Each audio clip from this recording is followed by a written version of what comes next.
This program features live coverage of an African safari and may include animal kills and carcasses. Viewer discretion is advised.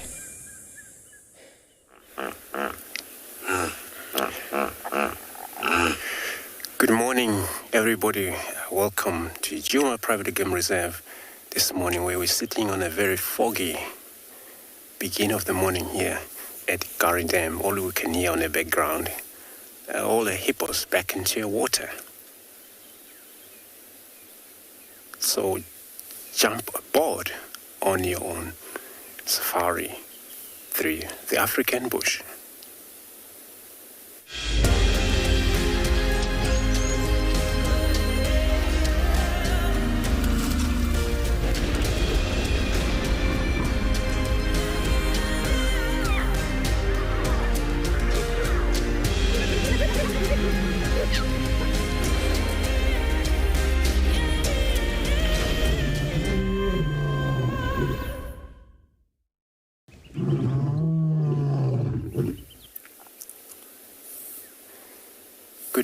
Good morning everybody again. We're sitting here at the Kalahari Dam. All we can see, it is all foggy, which is already foggy. Well, it's pretty foggy this morning. And the temperatures, we're sitting on at 12 degrees Celsius and 53 Fahrenheit.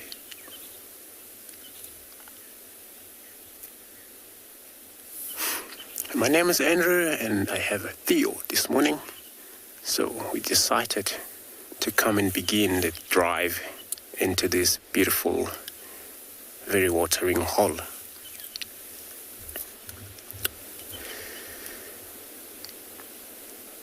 Remember to talk to us using hashtag World Earth on Twitter, as well as at FC on YouTube channel. If you're also under the age of 18, you can also still pop us an email on kidsquestions@worldearth.tv. Can see very well these hippos, eh? Pretty whitish.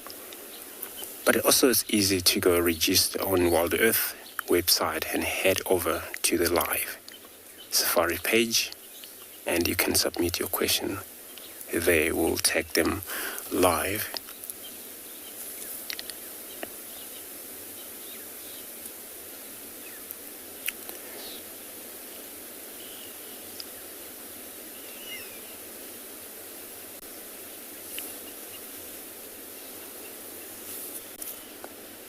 So Creative Freak is saying it's so much misty out here. Indeed it is. Very misty this morning. And then this is where we're going to be searching around for animals for everybody. And then there will be also on drive this morning, and Nikki will be also joining, as well as a Trishal and myself. So hope to find some animals for everybody.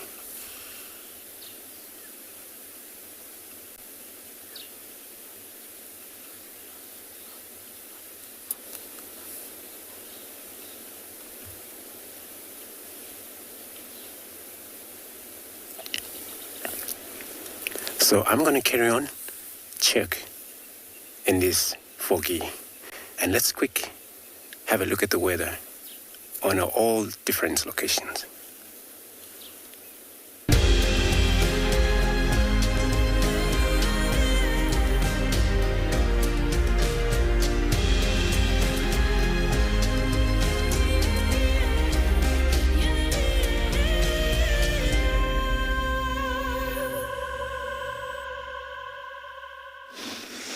Good morning, everyone. Welcome to this very, very misty morning here on Djuma. We had some lovely impala that were moving amongst the mist, but now they've all moved on. We could hardly see them. I know you could hardly see the hippos at the dam either. Hi, everyone. It's me, Trishal. At least you can see me. I hope so. And I've got Morgan on camera with me, and it's a little bit chilly, but it promises to be a beautiful morning because the sun is popping through there and the clouds are dissipating, which is awesome. It means that at least we won't have any rain this morning. I'm looking over at these impala that are off to the side here. Most of them are grazing. the ones on the edge, but there's two that are right there that are staring out across quarantine, but I don't see anything just yet. But it's always a good idea to stop and watch them. The other one's put its head down now. It's just one alert impala. But there's always one alert impala. If all the others are relaxed, there's always going to be one with their head up, or at least one. If they've all got their head down, they must be very, very, very relaxed. It's the benefit of being in the herd. Someone's always watching.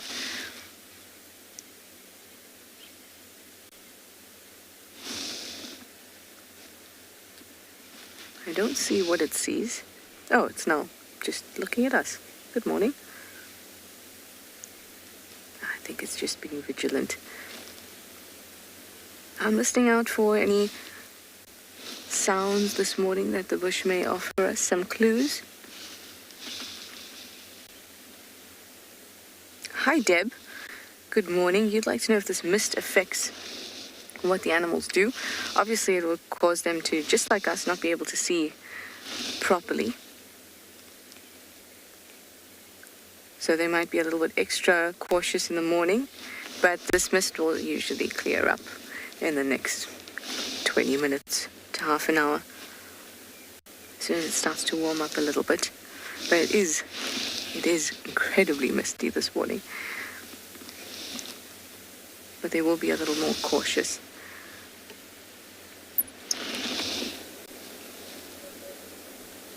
They might be surprised a couple times by members of their own herd or little creatures like mongoose and scrub hares and things like that.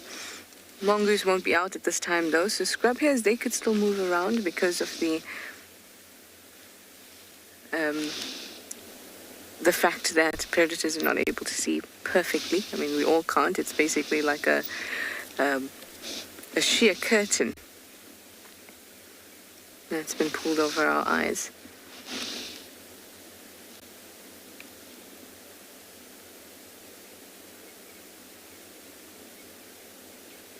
I can hear impalas still making those rutting sounds way behind us in that drainage between Western Quarantine and Rebecca's.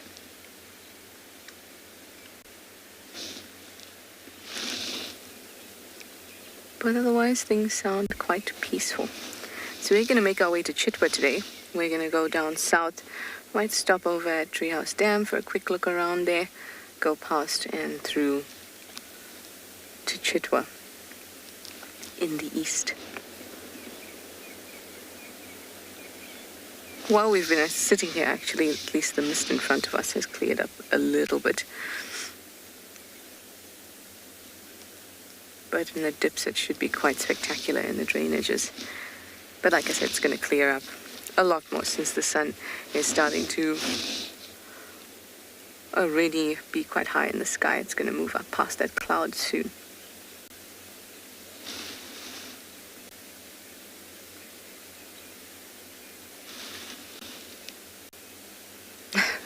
Hi, McKay. You'd like to know which predators, if any, benefit from the cloak of the silk. That's a nice way to put it. Nobody really benefits because it's not something that there's no set of eyes in the bush that can look past the mist. The better eyesight you have, the better you'll be able to see in the mist. So birds will be able to see better than other animals out here. But it's not a real benefit because, like I said, it's a cloak pulled over all of our eyes.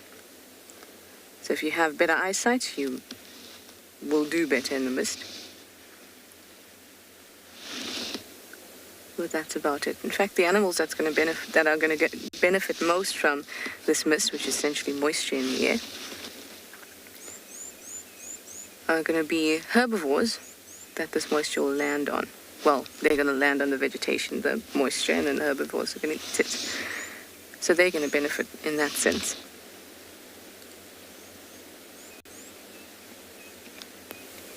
But from a predatory perspective, it's not really a benefit to anybody. It's just another part of the environment that they deal with regularly.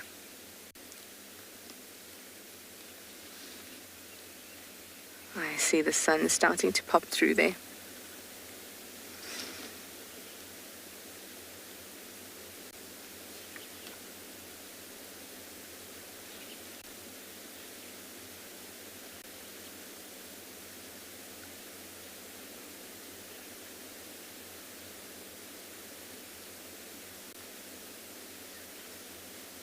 I think what the mist also does is it creates a lot of excitement, I mean for us at least, and some good photos. But it creates this excitement because it feels like we can't see as far, so something might just, walk out of the mist in the distance, and that's what I'm looking forward to.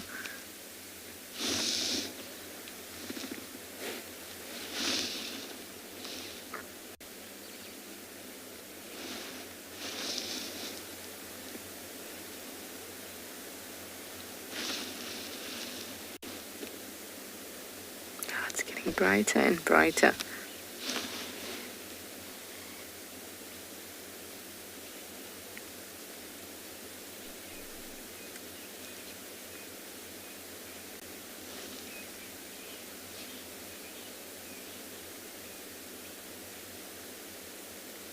We'll just wait to see the sun pop through because it's about to.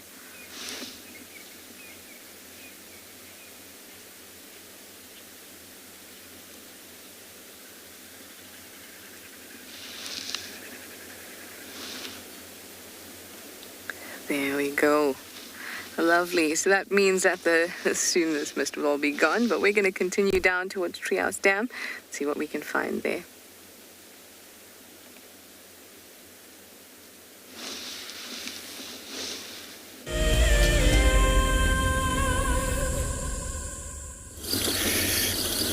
So we are bumbling around, check a few roads around, just from Galago Pen.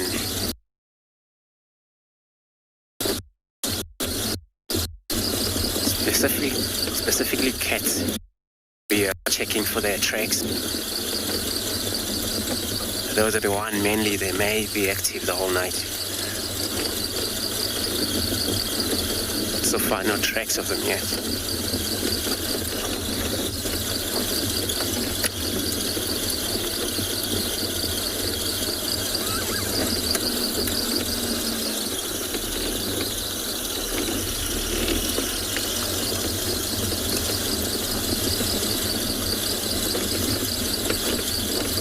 And the tracks will be really clear and visible, because all they will be walking on top of the soft sand, which is just after the drizzling. So it will be easy to be seen.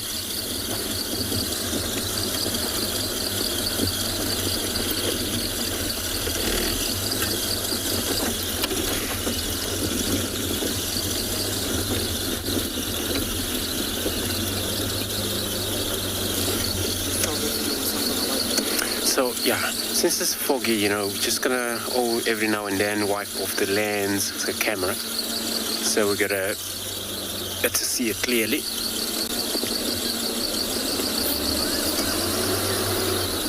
We'll be doing this regularly.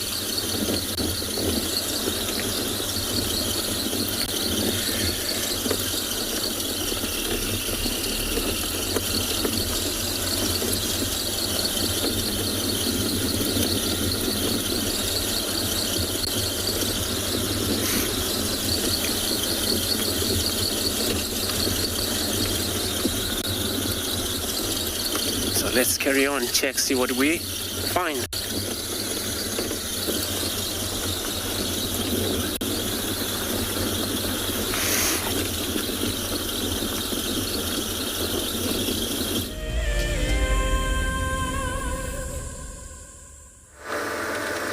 We are going to be driving through this mist. So see, this is what I like. Anything could be walking there, and I wouldn't know at all because I can't see past 20 meters, especially in a dip like this. Further up on the crest we can, but here the visibility is terrible. So exciting. You know, we always say that you don't know what's going to be around the next corner. Well, this morning we don't know what's going to be down the next dip.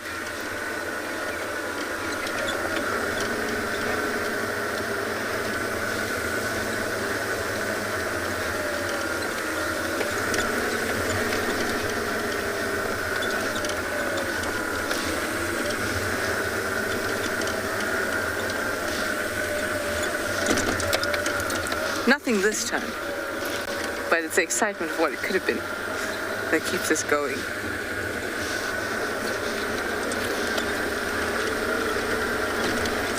So there we actually drove underneath it.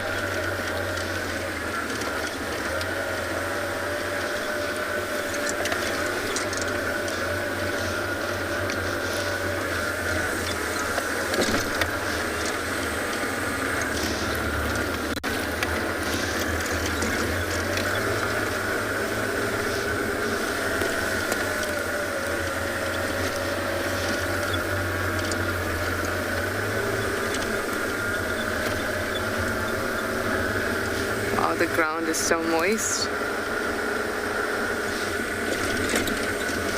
Oh, my ears are so cold.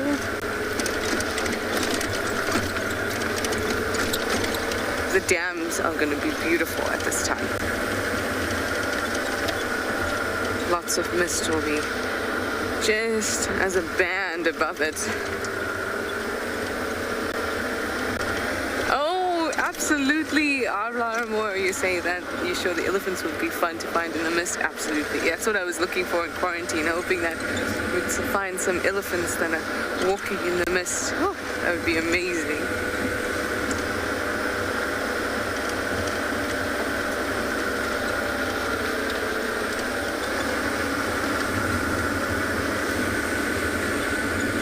While we've come up here, it's just been a little warmer.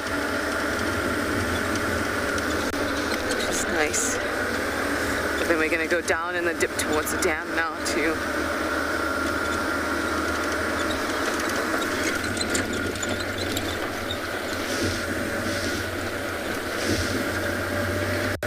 And the majority of that mist is now concentrated near Viatella Dam and that drainage. So we're moving away from it.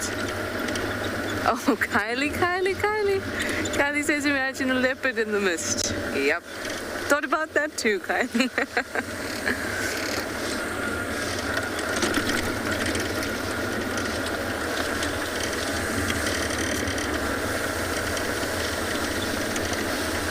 We even thought maybe a giraffe would just, its head popping over the mist, its body completely covered by the mist.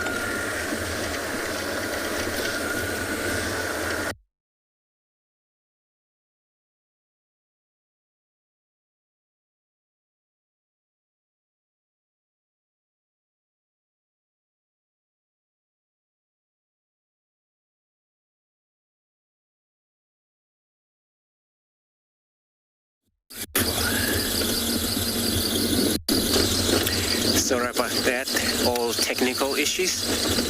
And we're still on Bumble, so I'm going to check one of the open area right in front of us. Or possibly anything we can see on the open area.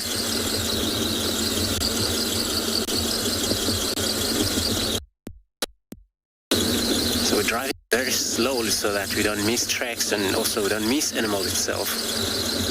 Because it's very misty out here.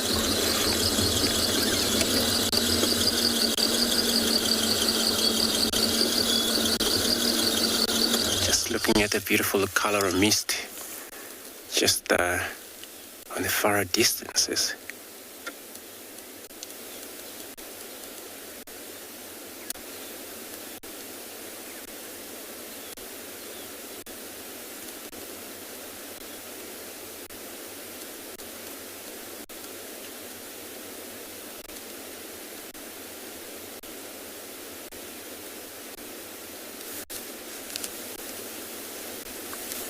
But this is all going to burn down soon as the sun rises. So we're going to carry on. In the meantime, I'll be sending you across to Ngala with Nick to say hello to everybody.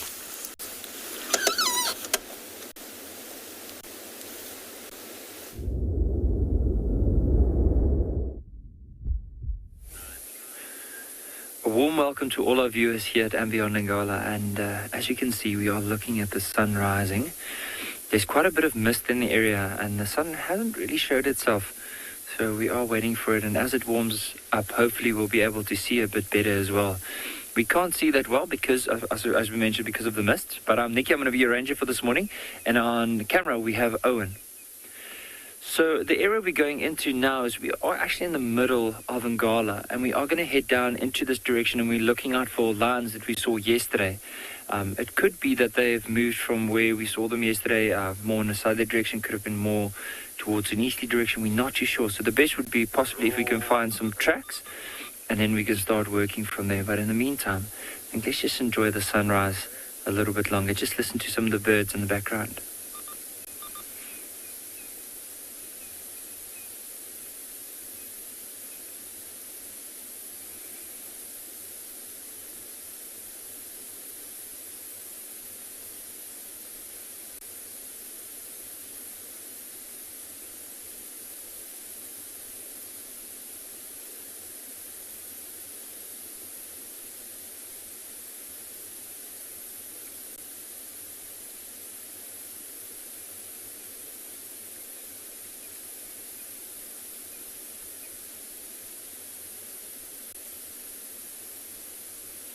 It's such a beautiful morning. You can just hear the francolins and the spurfowls calling in the background. Nancy, it is such a beautiful view. The tree that's probably between us and the sun looks like a tree of wisteria. I can't see properly because of the light, but hopefully with the sun coming up, it might clear a bit of the mist so we can see better. But just looking at the leaves, how it's drooping down, like the overall shape of the tree looks like a tree wisteria. Maybe even a shambok pot, I'm not sure.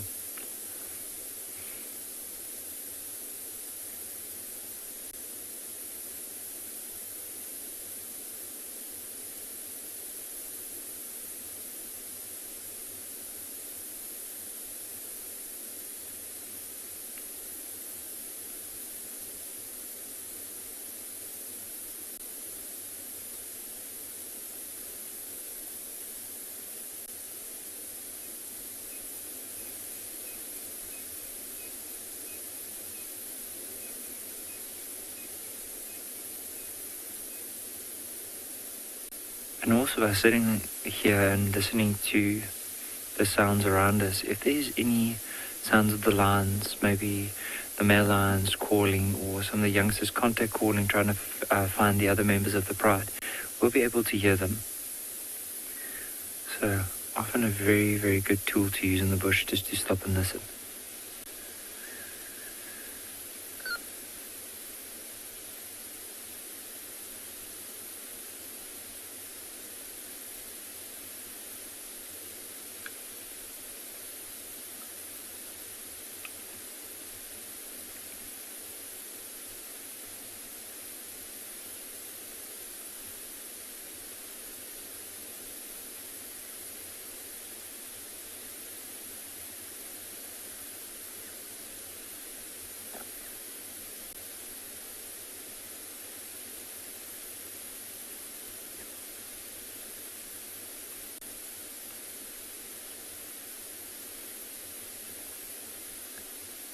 I think what we'll do here is let's slowly carry on with our drive. I haven't heard anything yet. I haven't heard any alarm calls. I haven't heard any of the lions. So let's slowly carry on and see if there's any signs of them, or even those tracks we're looking out for in the road. I must say it is a beautiful day here at Ngala, and it would be such a treat to find the lions. So the white ones we saw yesterday as well, they actually were with the two Ross males and seen on a kudu carcass.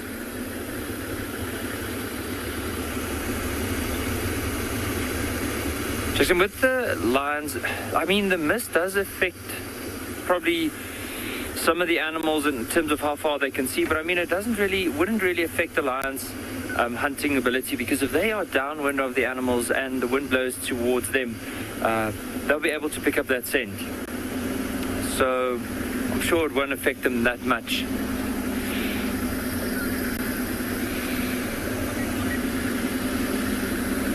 So we are pretty close to where we saw the lions yesterday. So I'm just going to slowly drive this area. Maybe they could be in the area or they might have moved, but it's always worth it just going to the last area and then starting your search from there.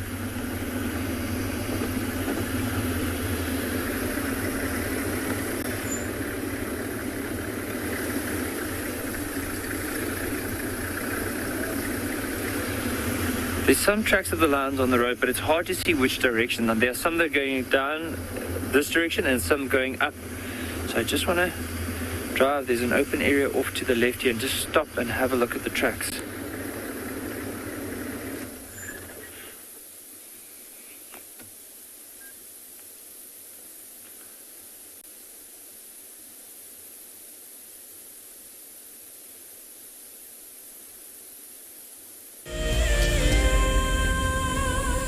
Today is no ordinary day. We have many people on the vehicle. We have Dawn, Rial here, and we have Miss Gabby. They are holders of the Ticket to Dream. It's a very special opportunity for us and a learning experience for Gabby. My favorite is the wild dog because it's like painted a little bit. If you want to go on safari with a Wild Earth guide, whilst honing your bush knowledge and of course featuring in one of our shows, then head over to our website. My most favorite part about Wild Earth is I have learned so many things and I have become interested in so many things that I never even knew about. I'm going to ask my friends and my whole class, even my teacher, to go on safari. We wanted to buy a Ticket to Dream because we wanted our family to have this as a special time in our lives that we can always look back and reflect on. This is a dream to be here. Hi everybody, I'm Tiana, I'm from Johannesburg, and I am one of Wild Earth's biggest fans. Been watching for 4 years, DG here from the Ozarks. It's been 4 years for me and I'm not leaving anytime soon. It's given me a time away from the hassles of the city, and it's given me a connection to a place that has stolen my heart, which is Africa. Last year we lost our son, and now we're just watching Wild Earth. Love to all you guys. You are reminding us of the role that we play in nature conservation, each and every one of us. You have reconnected myself to a dream that I had as a child to get involved in nature conservation, and for that I'm really grateful for as well. Thank you, thank you, thank you.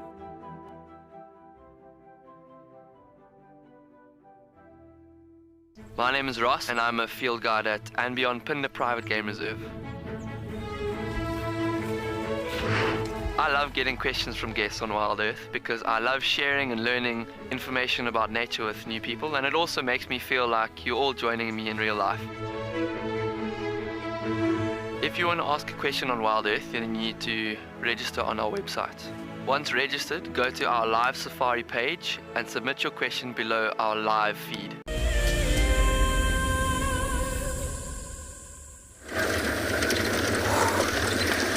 Goodness, guys, we went through a dip just now. That was freezing. It felt like it was about 4 degrees. My ears I can't feel them. Well, look at Twin Dams. Wow. I can hear the pied kingfisher. I can't see it anymore. Whoa. Guys, I just need a moment to breathe. It's like I could hardly breathe in that drainage. It was so cold. My eyeballs were cold.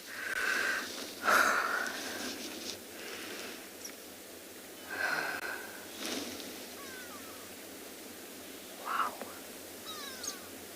It's an incredible morning. That's for sure. Very, very cold morning. Well, if anything is coming this way or drinking at the edge of Twin Dams on the far end, I won't be able to see. We'd just be able to make it out.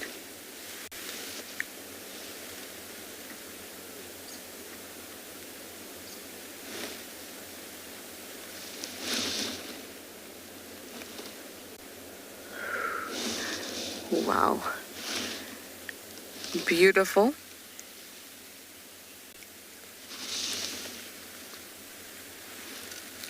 High surface dam.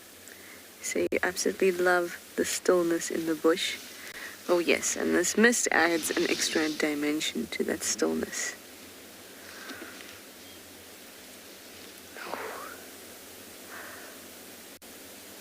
I just want to, let's drive to the, just alongside the dam so we can actually see if there's anything on that side properly. We'll also be able to peek down into the Mowati.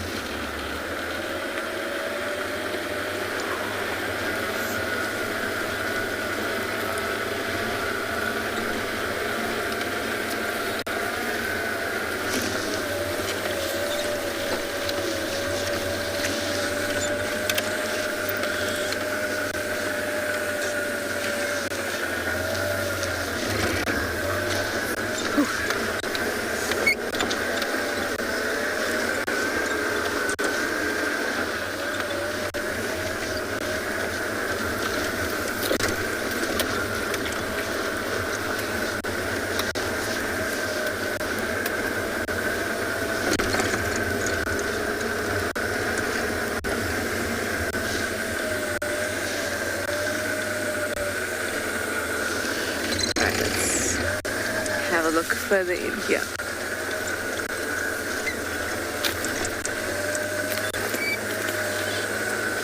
We're gonna actually a little gap through there.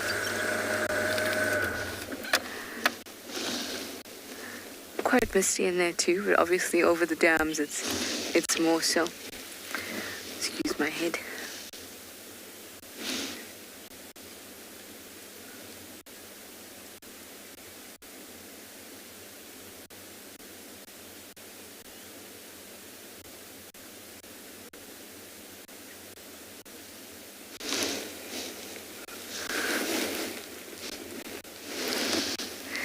Nothing in there. So we're going to turn around and head towards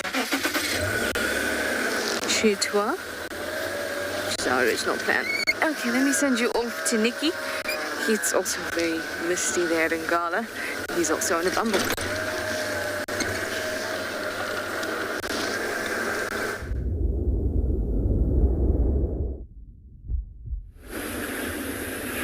So the tracks of these lines are quite confusing this morning. There's a few of the tracks that are heading down in this direction, a few of the tracks heading up this way. So what we're going to do is we're just going to follow these ones heading up in this direction and see if there's any signs of them maybe coming out in one of these open areas. So I just want to take my microphone off. It actually caught onto my jacket there. But as you can see, the area is quite misty. We can't see that well, so we might have even driven past these lines without seeing them in the tall grass. So I'm hoping just to have another look.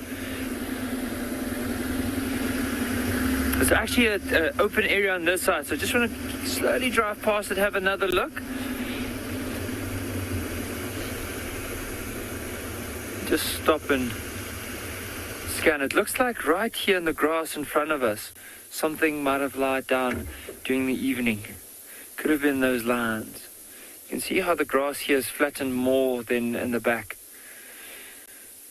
So definitely a sign that they could have been here. Can't see any more tracks though.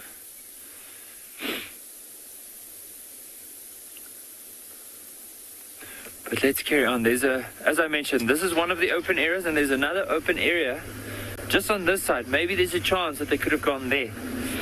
I can imagine if I was a lion, the first thing I would have looked for this morning is to find a nice open area and just lie down in the sun.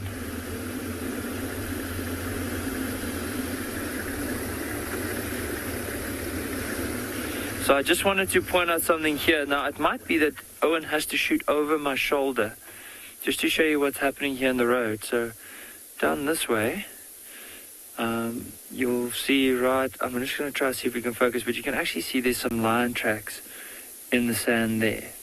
Just some scuffle marks. And it looks like these lion tracks are actually, some are heading down in this direction and some are actually coming back. I'm sure the lions probably during the evening would have lied down here somewhere. So So what I want to do is let's carry on, follow these tracks, and if nothing, we'll turn back and follow the other ones.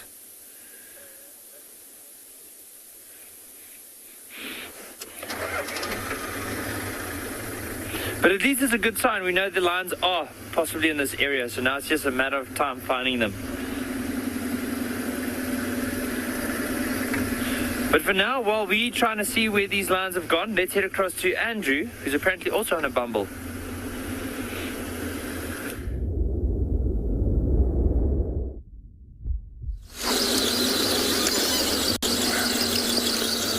So we also do a lot of bumble around. And then we check all the roads, especially these cut line boundary. And then just to see who would be came in last night, during the night.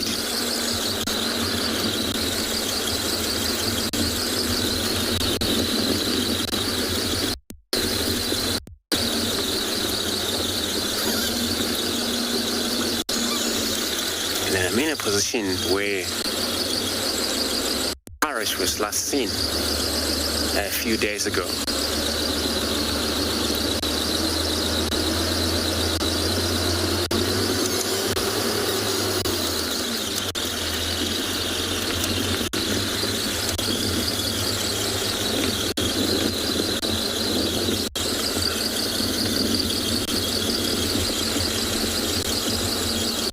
It's promising because I could see the sunshine coming through.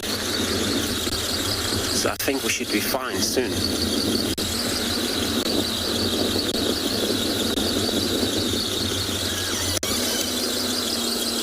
Just gonna take a look at these elephants' dung.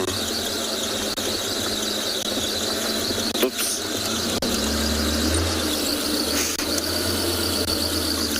Yeah, we're gonna have a look at these elephants' dung. Looks like probably last night.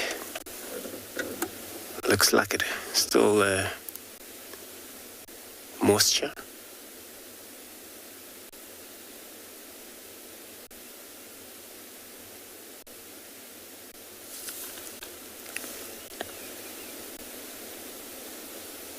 But you know, they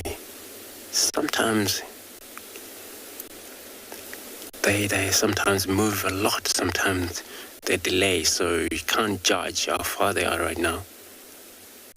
Could be around or could be far away, or do we stick with their tracks?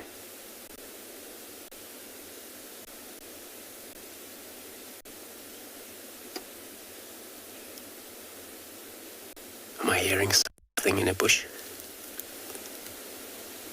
Theo, you're hearing it as well. So I'm gonna drive forward. Possible that elephants may be around still.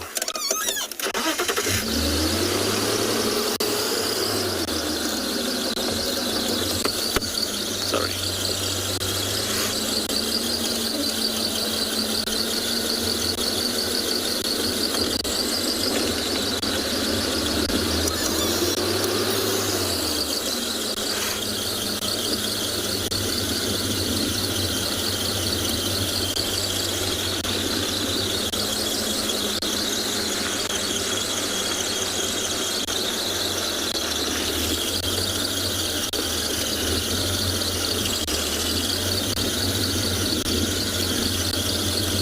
You're asking if the dung beetle would make use of these dungs. Yes, if they were around. So now we actually already in this winter where they all hibernate, a lot of these dung beetles. We see during a wet pouring of rain, humid day. They're not really available right now. So, but yes, if they were around, they would definitely use of that dung. Just gonna take another listen around here again.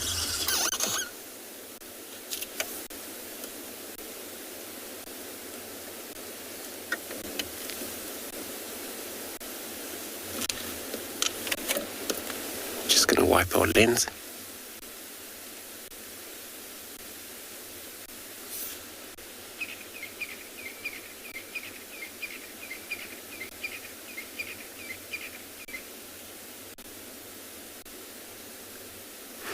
might have to off-road into this wood where I believe I can hear all of those bushes going on. Probably these elephants.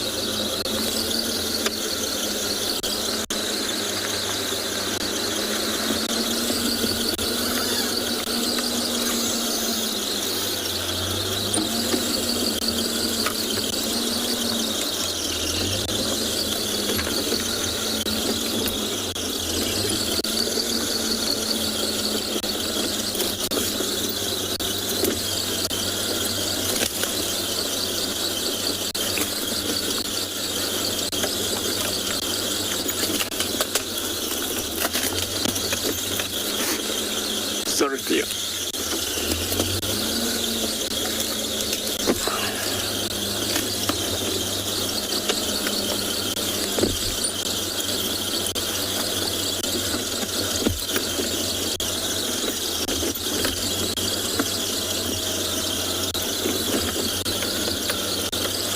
Could be that maybe they're very much deep inside to this bush. But we're trying to find out how far deep in.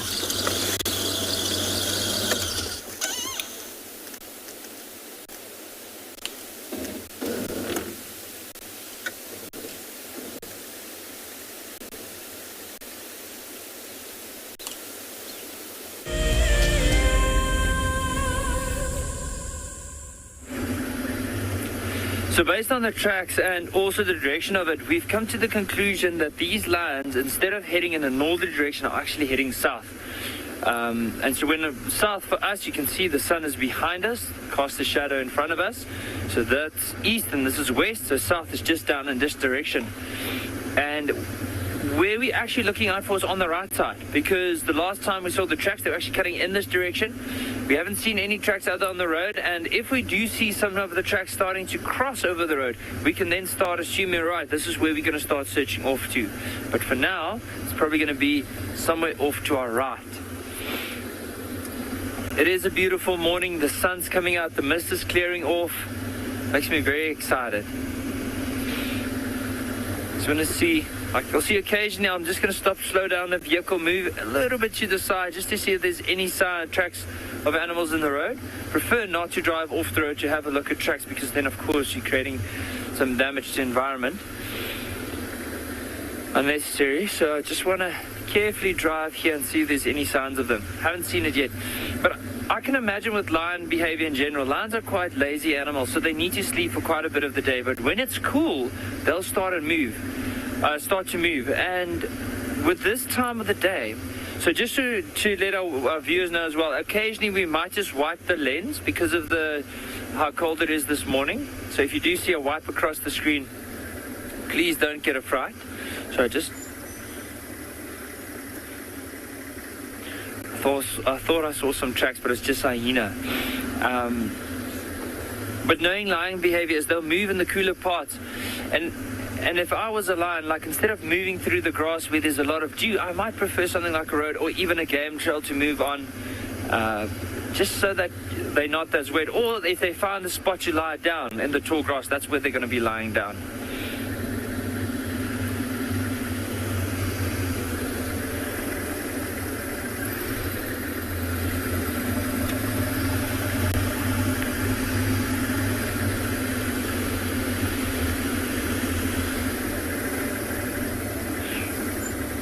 Actually some good signs of lions actually coming down onto the...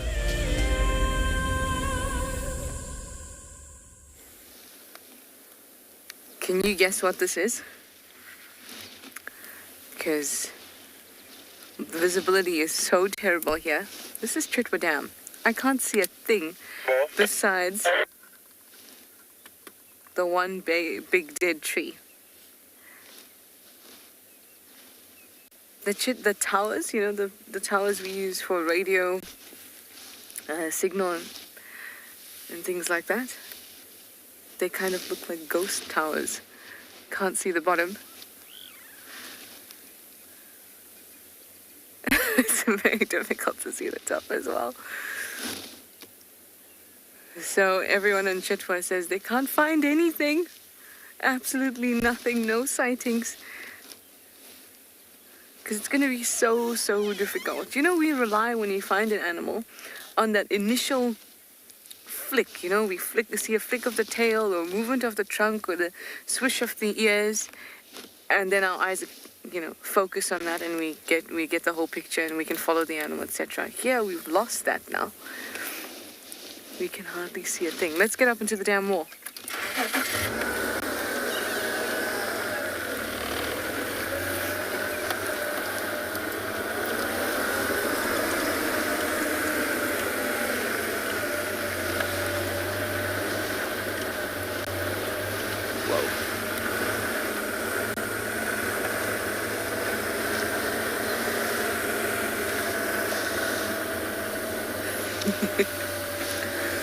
My eyes are watering. Wow.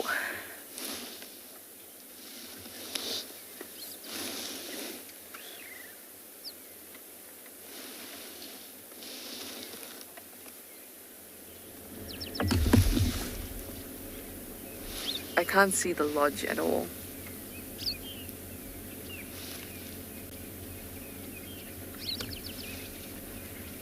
This is the mistiest morning I have ever experienced out here in Djuma.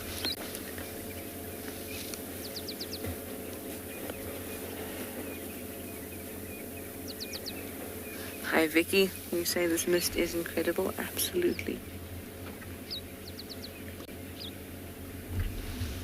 Like I said, I haven't experienced it like this before, ever, on Djuma. It really is the mistiest morning. Djuma Orchard was that.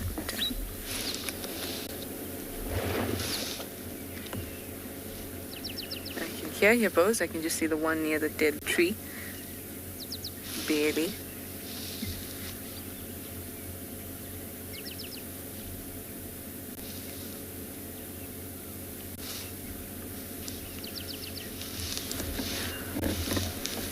Let's move a little further on,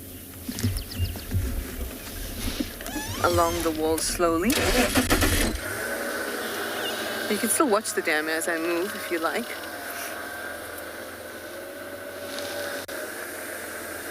So slowly move along and see if you spot anything. I'll look down the other side of the dam wall.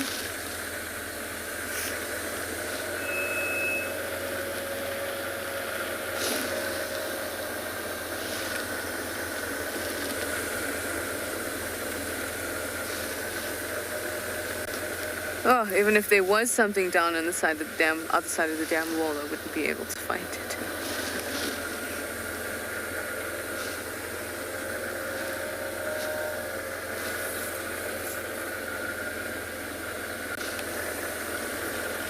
Well, let me send you over to Andrew. He seems to be having better luck than I am finding animals in the mist.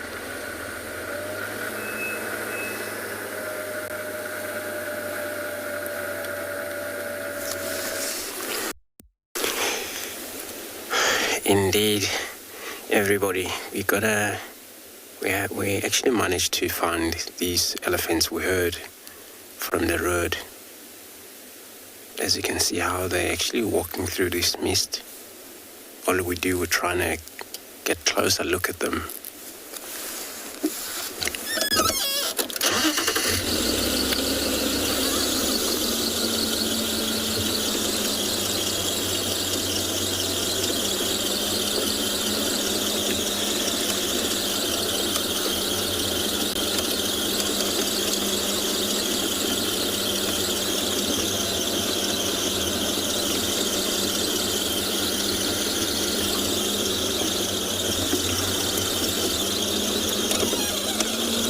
Just for now we're gonna just park here and then see. I'm probably gonna just move further into the bush because they're on their own businesses, but we still got a visual.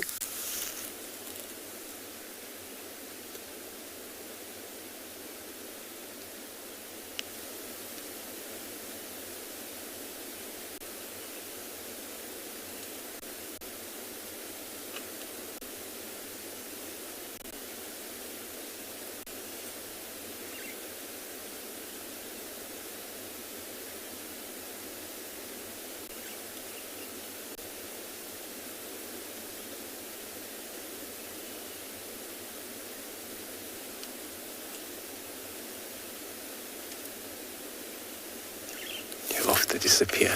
So I'm gonna drive further forward, putting more of them.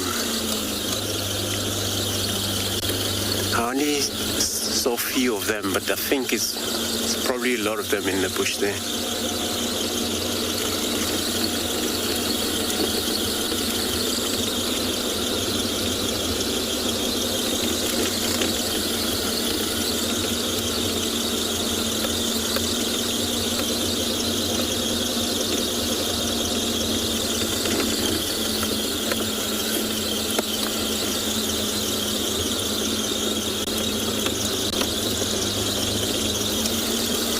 Off the road again.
So there is one right in front of us, but it's one of a young male. And the rest of them, the one who are right inside there, you can hear all the noises.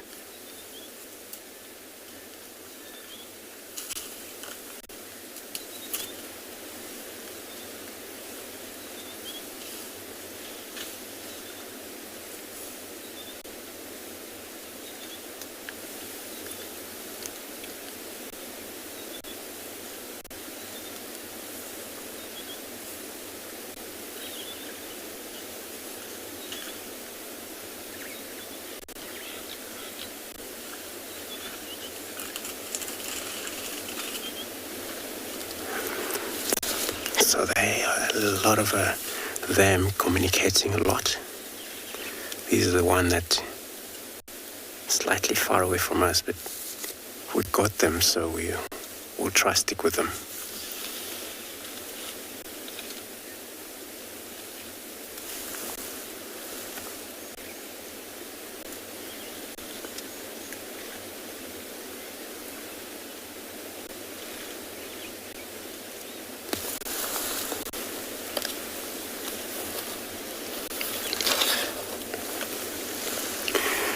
So I'm gonna stay put because it's actually interesting here. They're all probably gonna be around in this wood.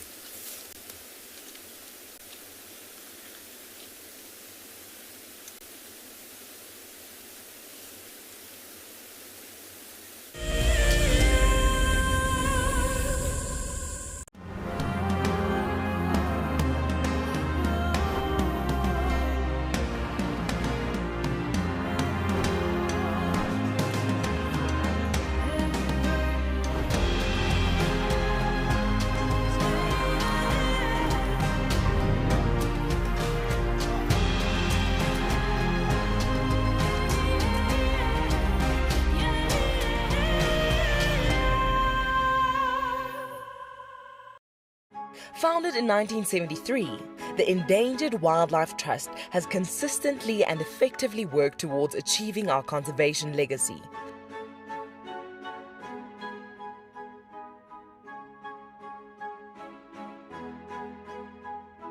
Contribute to this legacy by visiting EWT's Get Wild eShop and purchase products with a purpose.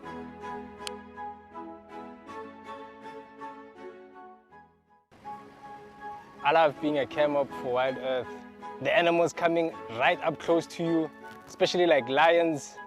Sometimes you get nervous, but you have to go with the flow. My favorite animal to film is the elephant because of how big it is. But when it's really up close to you, it's one animal that you would say, I really respect you.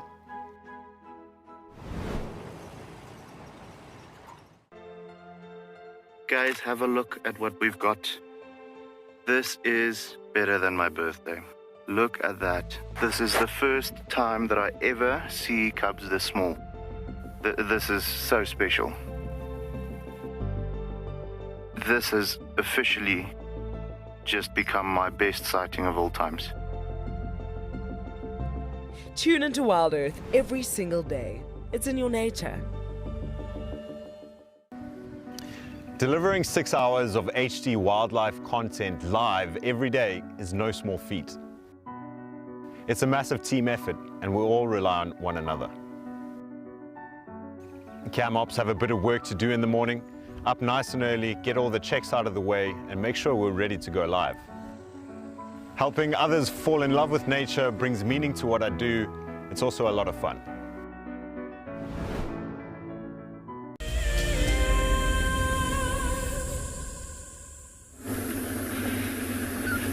So we managed to find one of the lionesses, and she's actually moving now, and occasionally she's calling. So maybe she is trying to join up with the rest of the pride, or maybe some cubs. So I'm just going to move like this so I can show you. Owen and I. I'm going to stop right here. So I know my vehicle positioning is probably not the best, so we'll have to move soon. There she's moving.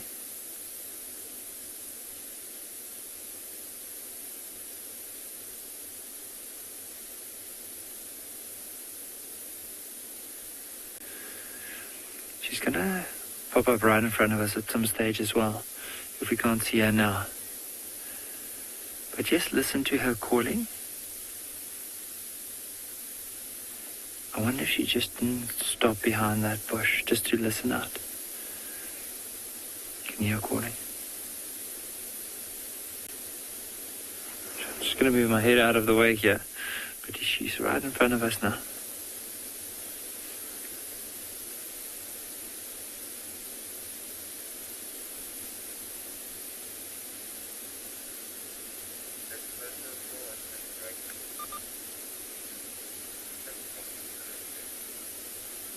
I can hear some Franklin's alarm calling off to the left. Maybe that could be where the rest of the pride is, or maybe even some youngsters.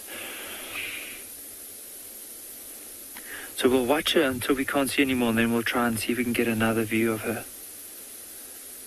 Just imagine how beautiful it would be to see her eventually join up with the rest of the pride and seeing that interaction. Now she's just stopped behind the bush and now she's listening. Remember this morning when we stopped and watched the sunrise, and we said one of the most powerful tools is just to listen. So let's do the same and listen to her now.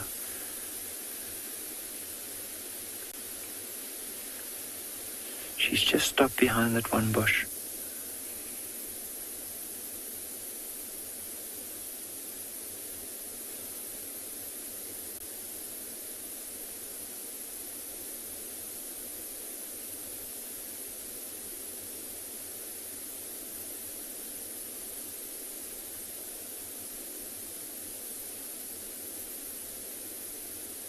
Actually sounds like we can hear some more lions off to left, or it could be baboons. But there's the lioness now moving. Alright, let's see if we can get another view of her. I'm going to move across onto this side here, so we actually have the sunlight on our backs, so we can look at her. But also still keep a nice distance.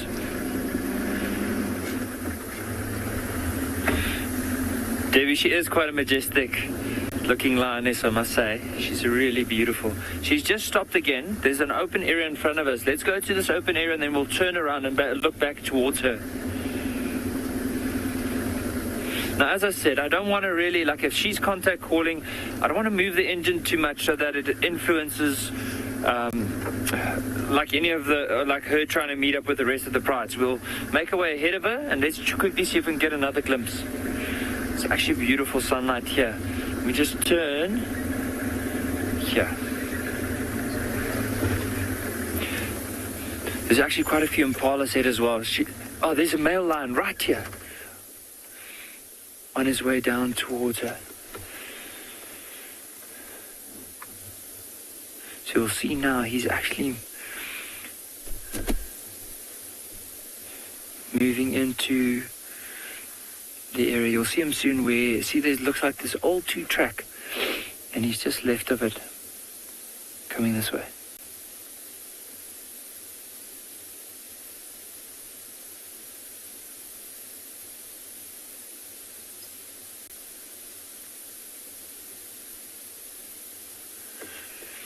And she's right in front of us here, so now she's spotted him.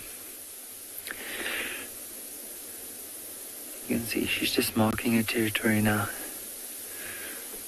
Let's see the interaction when the both of them meet up together again. Just want to see if he hasn't gone and lied down and is still on his way here.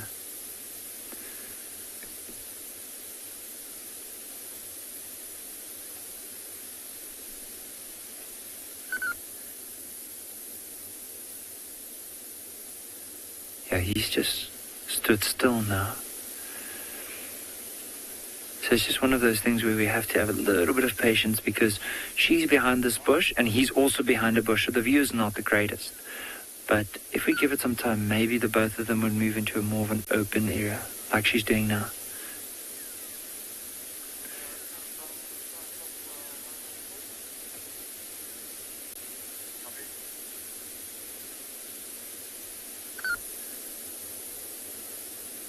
I can actually hear more than just these two lines.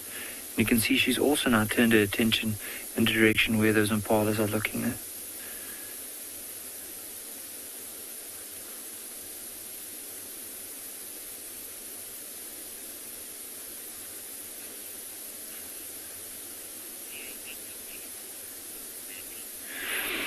I don't know if it would be a mating pair because, like, I mean, like, they could have made it before, but it looks like this female actually is lactating in the moment. Teats are quite swollen, and it also, like, for them, it looks like both of them are part of the Birmingham Pride, and it might be, but based on what I'm seeing here, I can see the mammary glands are swollen. Like, looking at this female and the male, I'm sure she's just trying to, probably went out hunting and now coming back to join up with the rest of the pride.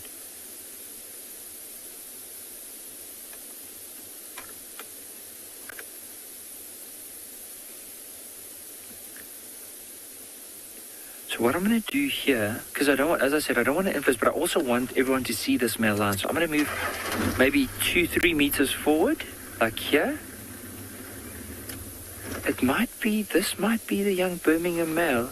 I just want to look at that back leg of his.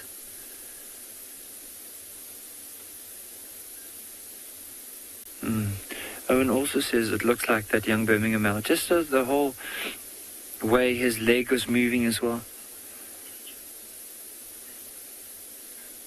So look at his back left leg. So this is, I almost for a moment thought it was one of the Ross males, one of the bigger males, but having another look, it is that young Birmingham male.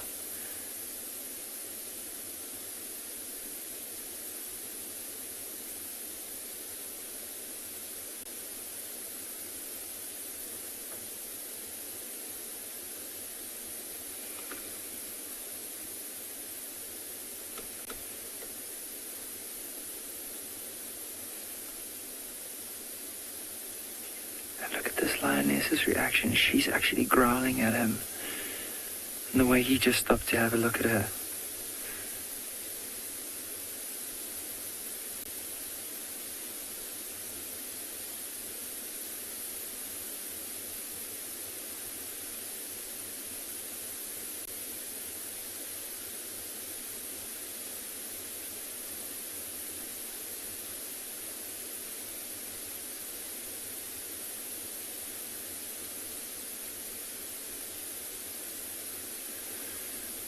He's decided to go and lie down. The thing is, it's interesting that she doesn't actually tolerate him that close. And often what I've seen, especially with the females, if there's young males with them, they try and avoid the young males because they eat quite a bit. So whenever they have cubs and they make a kill, the young males tend to eat so much of the carcass. So whenever they can, they try and avoid them. But in this case, as this lioness was probably moving, trying to find her cubs, or possibly even the rest of the pride, he then heard her and decided to come and have a look and found her. Because for him, of course, it's more beneficial being with others than being by yourself. They are very social animals, and often the young males, when they are kicked out, they try and join up with other males and form a coalition. You see how he's just decided to go and lie down in a patch of shade there. Now I wonder where the rest of the pride would be. They're probably not too far from here. If he's here and she's also, and her direction was almost like towards the east, where we've been hearing some other calls.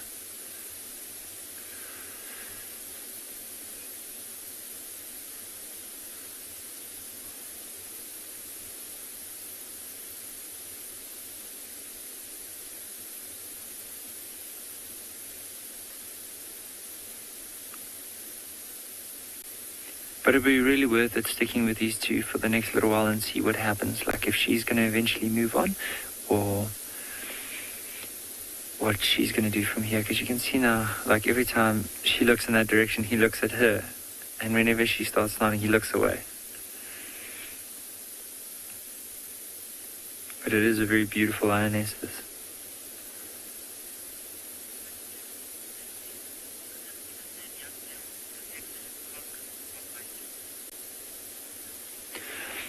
Lindsay, this is that exact same male. So he's what he's the male that we've all been following now for the last few years. But like for all the Wild Earth viewers, he's the one that got so badly injured by the two dominant males last year, towards the beginning of the year. And you can see he's recovered so well. And even though his back leg had quite a terrible injury on it, he's still capable of hunting by himself. Like there's some rangers that have seen him like catching impala, and I mean even that kudu that everyone saw him on, as we think that he caught that kudu by himself. And even though there were so many hyenas, like he just didn't back down, wasn't afraid. I think the only thing that really scares him is the two dominant males in this area, because I mean they're two and he's one. But if there were other males similar age to him that would have joined up, maybe there would have been a chance of pushing the other males out. But it's interesting that he's just been sticking around for the last little while and just been tolerated. He had a few scars now and again, but it doesn't look like he has any new scars on him now.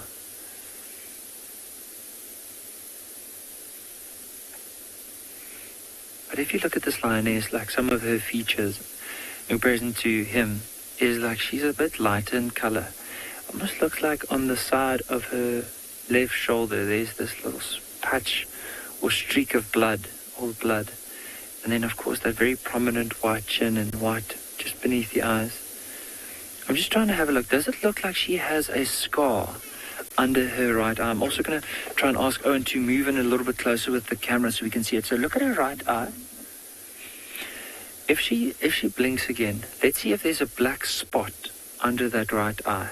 There it is. So this is one of the mothers of the Birmingham Pride. And she definitely has cubs. Now, I'm thinking she was probably trying to join up with the cubs. And of course then this male just decided, when he heard her calling, and he was probably chased off by the males and he was by himself, that he's not going to miss the opportunity to join up with the lioness. Because often the lions, if they do make a kill, they'll come back, call the cubs, and then go back to the kill. And, you know, for him, it's an opportunity to possibly join. And should that be the case, of course, get a free meal.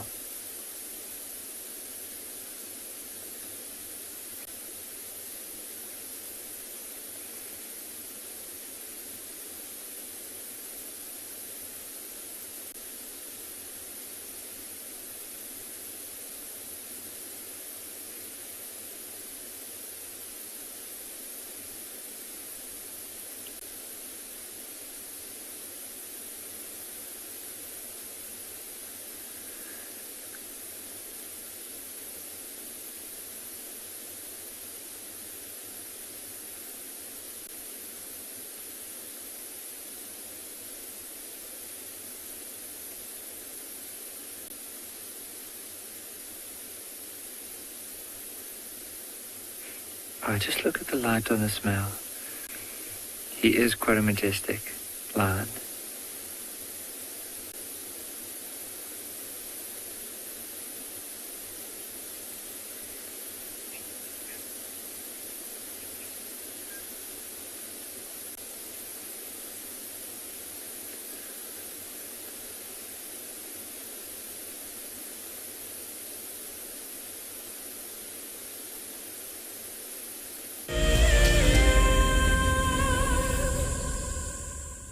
We're still on a very, very misty chitwa, but I have one of these warmer thingies. Put them in my gloves. Now I can do this, and it can warm my cheeks.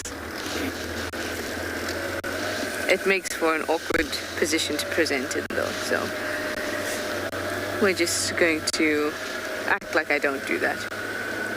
An awkward position to drive in as well, because I end up driving like this. But the sun is peeking through now, which is wonderful. So that means it's warmed up a little bit. But you can still see lots and lots and lots of mist around. Now I've heard some guinea fowl alarming. Unfortunately, I caught up with them, still alarming and at nothing. So I wonder if, because it's difficult to see, they're just extra alarmed. It's not unusual. But they were giving their really strong, good alarm call, you know? That one. The one they were giving when Mareebs was trying to stalk them.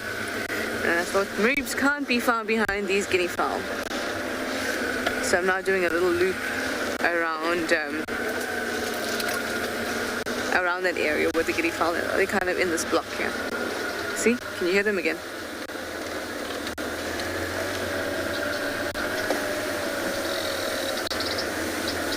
Let's watch the Nyala and listen out. They've also been alarming all the antelope around them. They've been doing this, and then all the impala were very alarmed. See, this is a very good alarm call.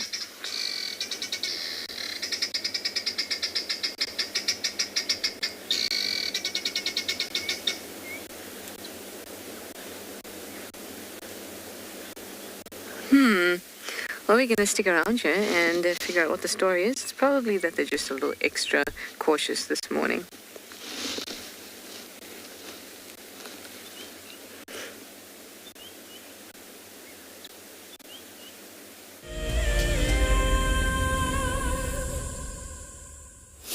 And Love.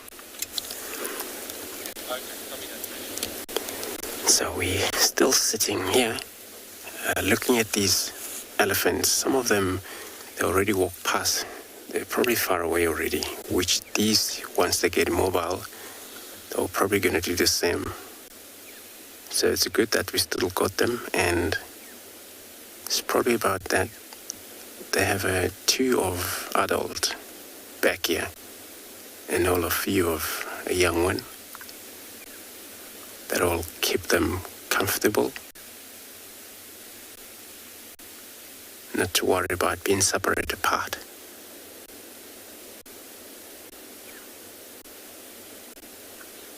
From the other member.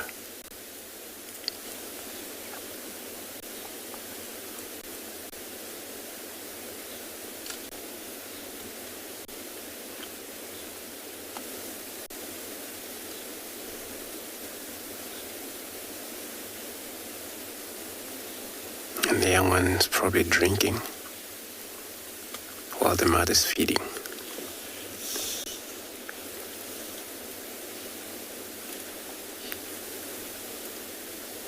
All the young one does is that curled up trunk.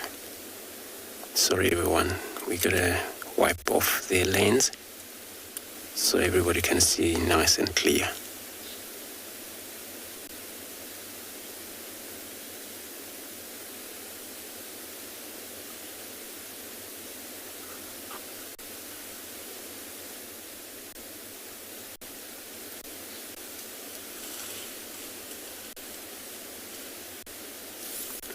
So she has to pause like that, so until the young one has finished, and then she's probably gonna move. But she's also still enjoying feeding in that area.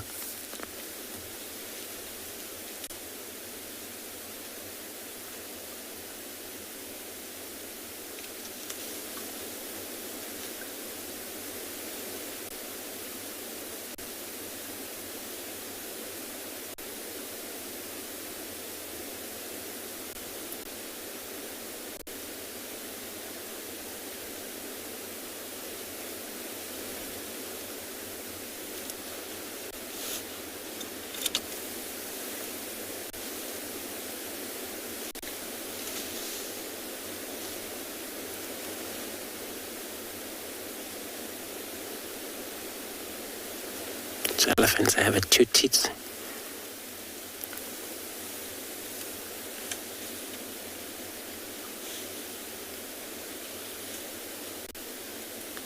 See how these mother still carrying on digging some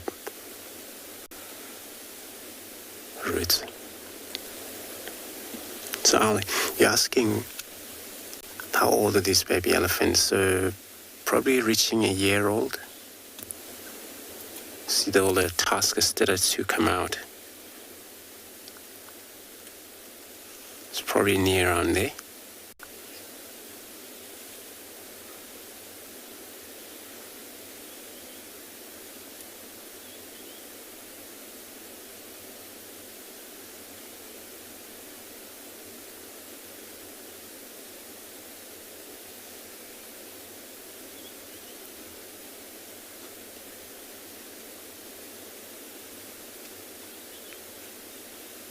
Sometimes the tuskers started to grow just before a year, normally, when they're 8 months or so.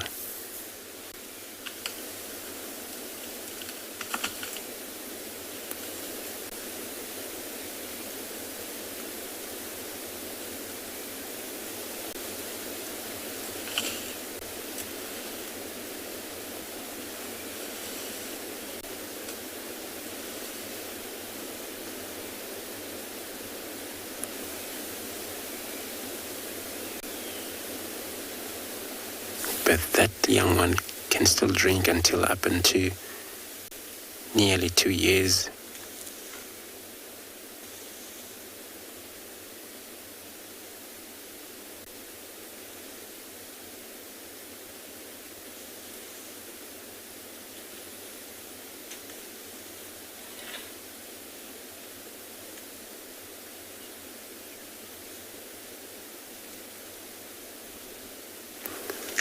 White issue. You're asking if the elephant skin are thicker than the rhino skin. I'm not sure, but it looks like the elephant's much thicker. But also rhino has thicker skin, but these one also, they might have a slightly thicker inch of a skin than a rhino.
So as the sun is coming up, I'm just going to take another moment here to see what happens. I'm going to be sending you across to Nikki at Ngala with a line.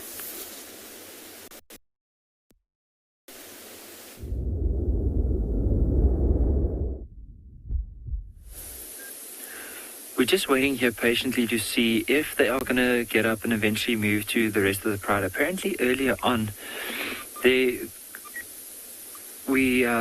there were reports of some lions a little bit further from here moving in this direction, so I'm not too sure if these lions are eventually going to go and join up, but we'll just have to spend some time with them and just see.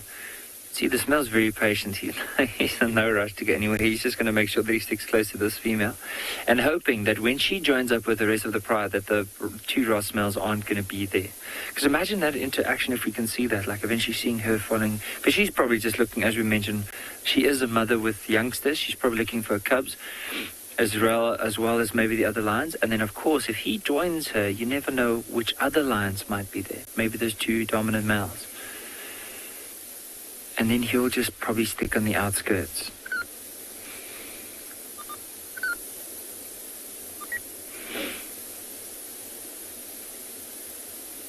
It's a very quiet morning, like in terms of noises around us. It's actually so beautiful. And with it warming up, there might be a chance that she'll eventually decide just to go and join up with the cubs. There's some impala in the back, but it doesn't look like she's too interested in them.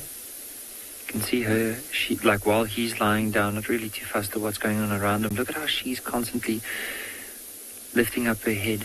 I can actually hear another lioness calling. Listen.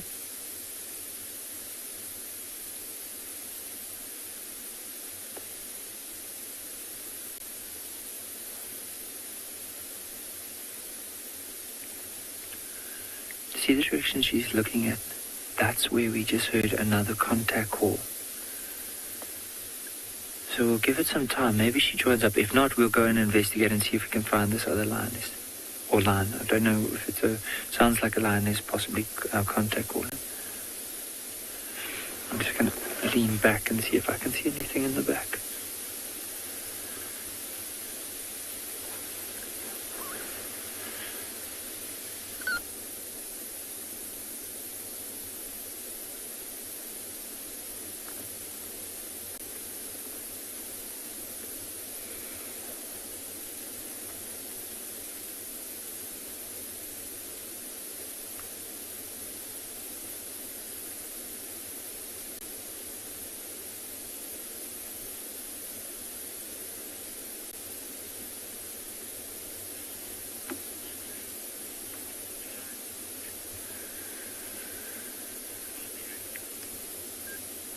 Andre, it all depends on if the lions are separated from the pride or from any youngsters.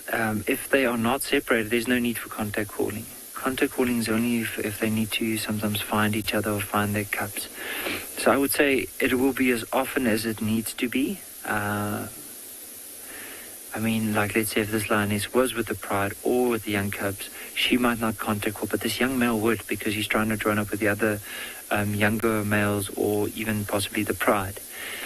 And so he might do it more frequently, because most of the time when he's chased away by the more dominant males and he's trying to join up with the pride, he'll do that quite often. Maybe every 5-10 minutes, maybe every 20 minutes. It all depends. You mean, like, sometimes they'll call the whole time for like an hour, 2 hours, and then after that they'll, like this male now, just goes and sleeps for majority of the day and just listens out for any signs of the pride. See how he's now picked up his head? Maybe he also heard that contact calling. Or it could be, see how he's lifted his head and he's picked up his nose a little bit. There are some impalas in that direction, and he probably picked up on their scent. The lioness decided to lie down flat, and she's still growling at him.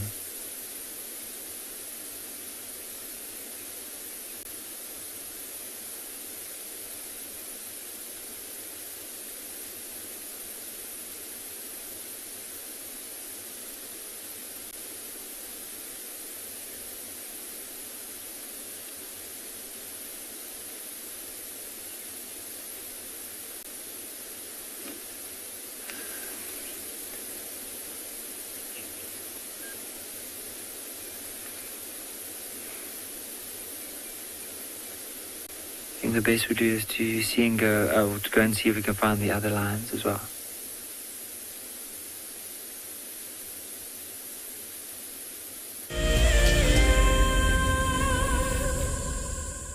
If you thought you had daddy issues, then think again. Many of the fathers in nature don't have the most commendable parenting skills, but there are some who are always there to protect their young.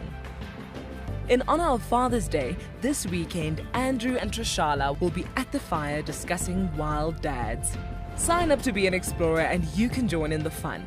And if you want to wish your dad a happy Father's Day, then send your messages and we'll be sure to read them out. Educating our youth about the environmental threats we face is critical. Our future depends on it.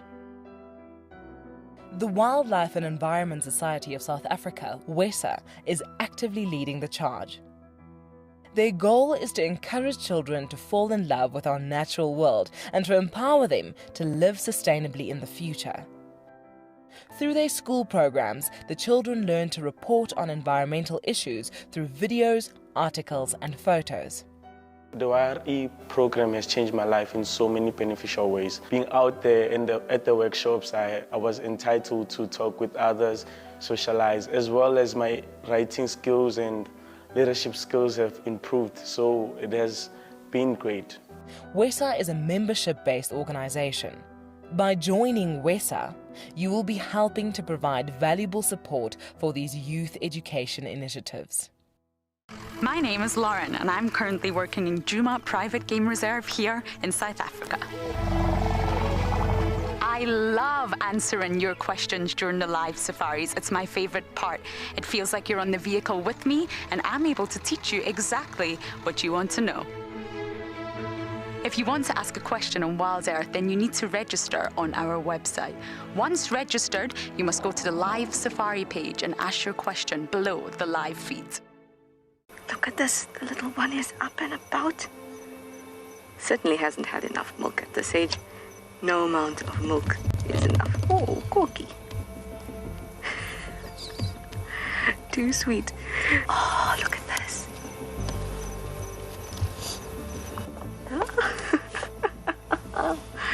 That is stunning.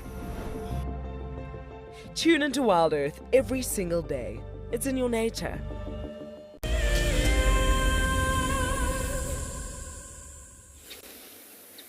There is a very big elephant bull. Oh, yes, move this way, move this way. Oh, here he comes.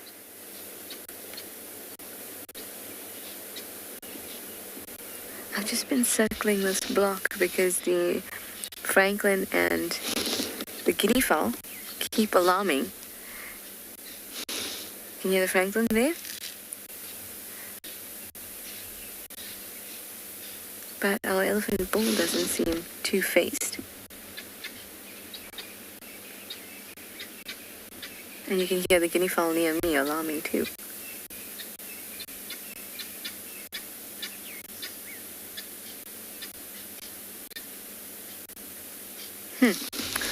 Well, hopefully we'll find whatever it is that's in this block, if there is anything.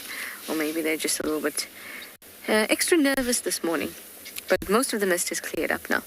So they should calm down if there isn't anything left or anything in the block that we can find. Well, while we look at our really gorgeous elephant bull, I'd like to wish all the dads out there happy Father's Day, all the special dads in my life as well. And of course, my dad. Happy Father's Day, Dad. He always gets very excited because it's not Father's Day in Australia this month, it's in September. So he loves that he gets 2 Father's Days.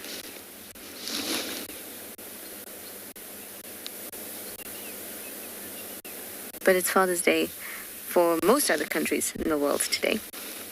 So happy Father's Day to everybody. And to you, great big bull. Imagine how many offspring you've fathered.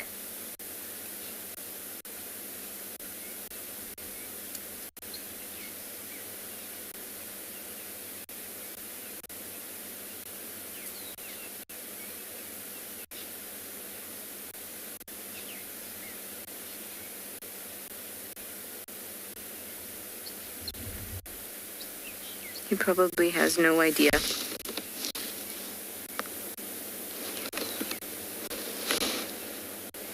So we know there's very little parental care that elephant bulls engage in.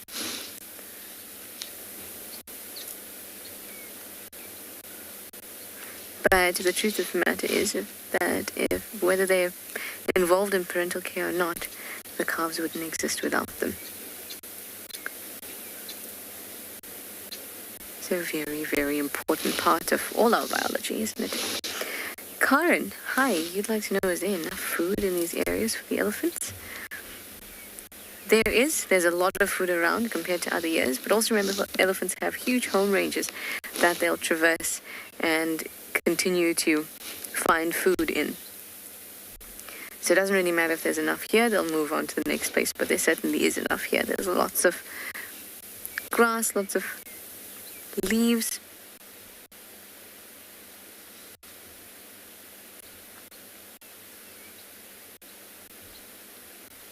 And definitely lots of bark. I think this might be that big bull we saw near the dam. Tusks look similar. They're quite high.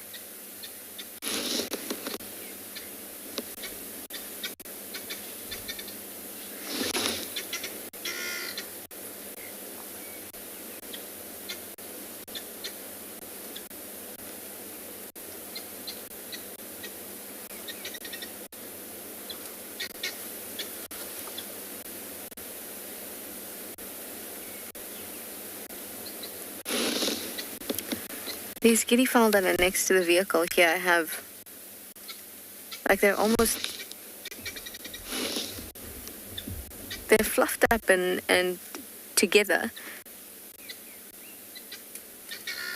almost in a sleeping position, but they're still alarming.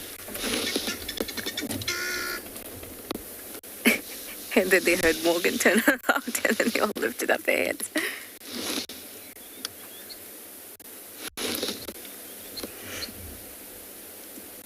See how they've got their necks all pulled in?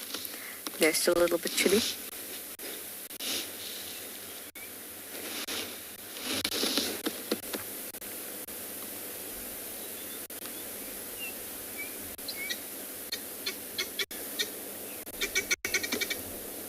But still alarming.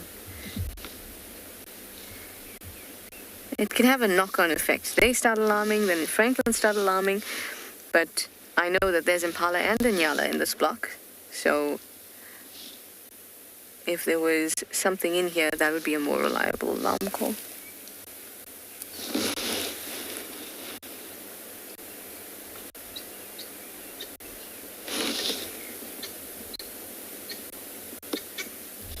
Cleaning their feathers while still alarming. It almost sounds like a complaint.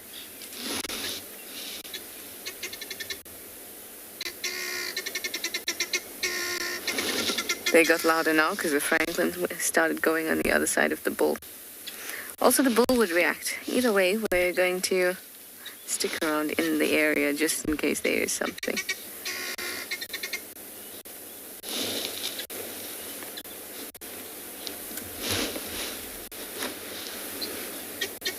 And I'm very glad for the sun that's around at the moment, warming me up.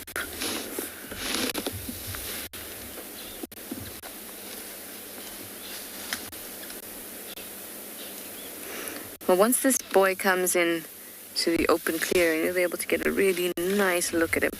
Well, this gentleman actually is not a boy, he's a very big bull. And obviously, like I said, we want to see if these alarm calls are truthful or it's just them being a little bit extra skittish this morning. But we're going to send you over to Andrew for now. He's still with his elephants.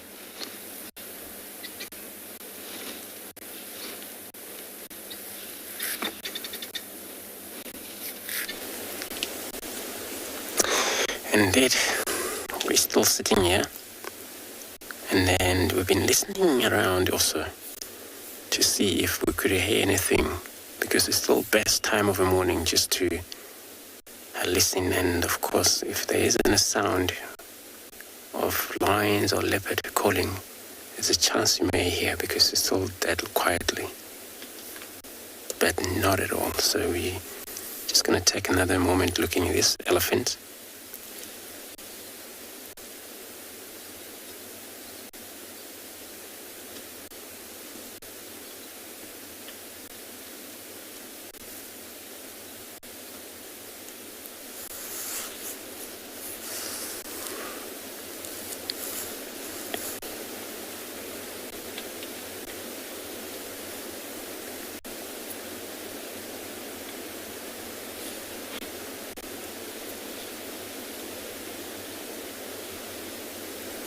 The young one is already on the floor, resting.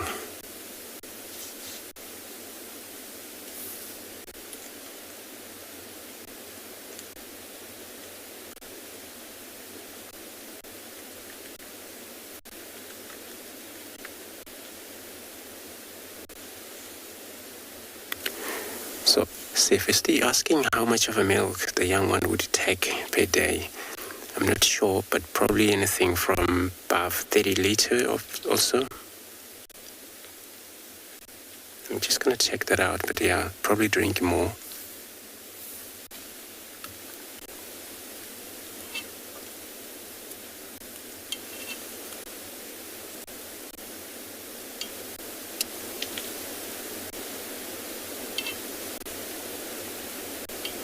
You can see those on the way. Actually, on the far end, they're still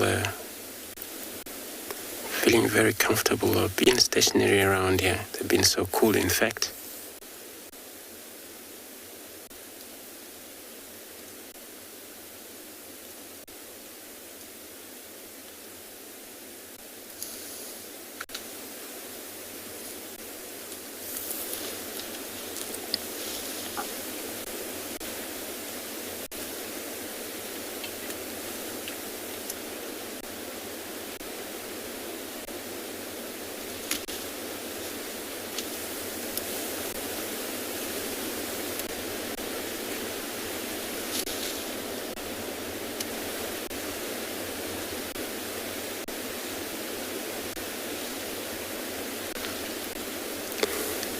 So Megan, you comment saying that you just love the way they use their trunk. I agree, they're so useful. You know, his trunk is the only special tool they will ever have. And then, of course, for that, to be able to use them very well, they have to train these trunks since they're younger age. And then when they grow up, you can see how they use them.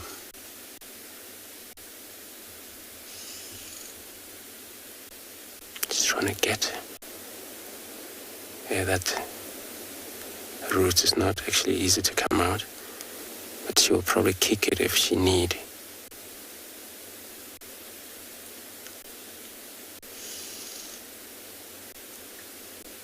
Tip end of the trunk is got like a 2 tip finger like, able to hold up the small branches like a clipper.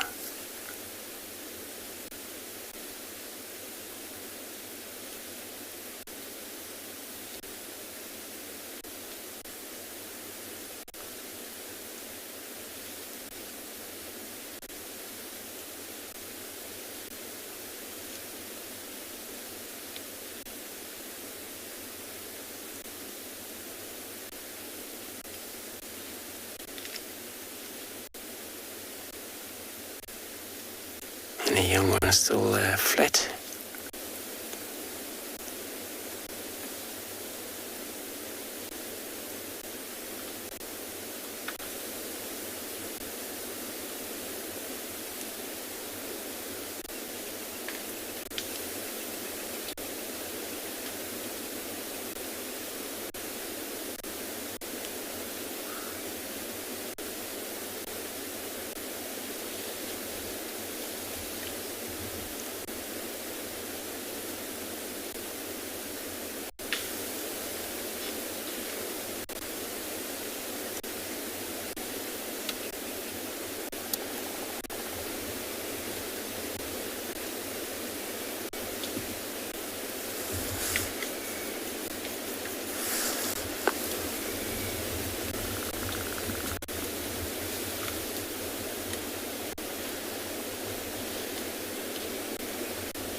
It's a way of resting where the young one would take their own time when the parents stationary, and they will go down flat, get a little bit of a rest before they get up and move again. Sometimes they have to move huge distances without any rest.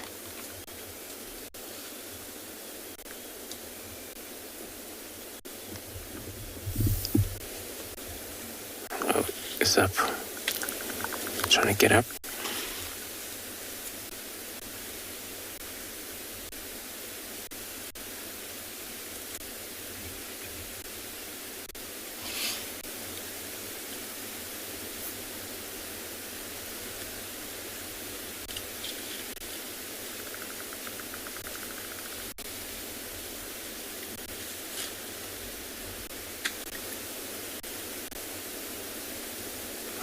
already using their trunks so well by doing that, pouring over sand.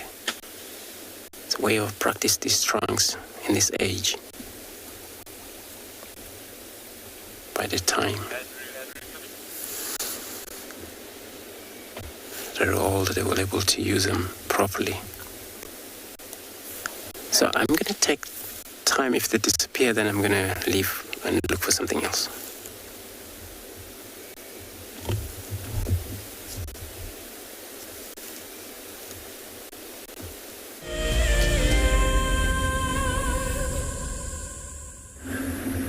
So we left those other lions and we've actually heard some more lions calling somewhere in front of us. Now I can see a hooded vulture up this side. Now it doesn't mean that like this hooded vulture could be where the lions are, but there is a good chance that it might be near, because often even if with the hooded vultures they can wait for the lions to move off. Sometimes they eat the scat, they could eat any remains of anything that they could have killed, and the grass is quite tall, so I'm just going to go slowly. Look out for any tracks or signs, and basically just go into the direction where we heard those lions calling earlier. So Owen, keep a good lookout here. Let me know if you spot anything. Now the hooded vulture's up on this side, it looks like, or maybe it's not even a hooded vulture. I'll have a closer look now, and no, it doesn't look like a hooded vulture. It's just. Yeah, let's quickly have a look while there's a bird of prey up in the tree in front of us here, and then we'll also listen out to the lion calls.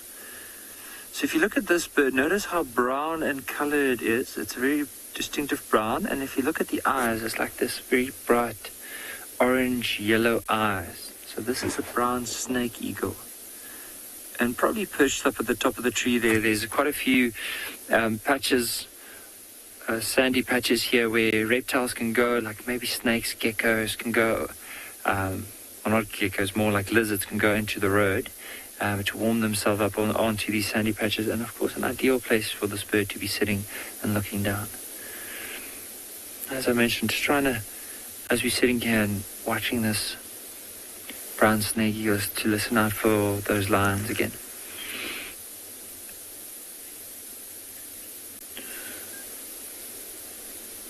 But it's incredible. Look at how he's just perched onto that very straight branch. It's quite amazing to see.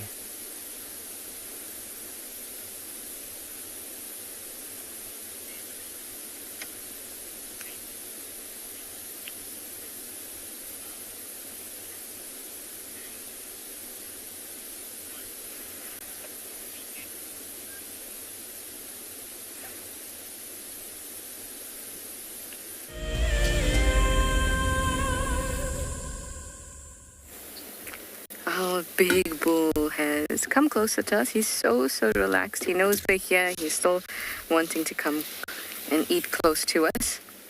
But I want you to watch as he goes and he eats and he breathes. You might be able to see his breath coming out at the end of the trunk.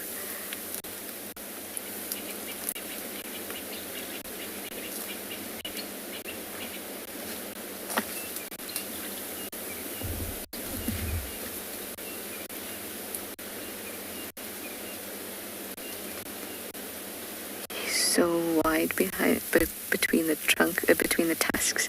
I can see my own breath. You should definitely be able to see his.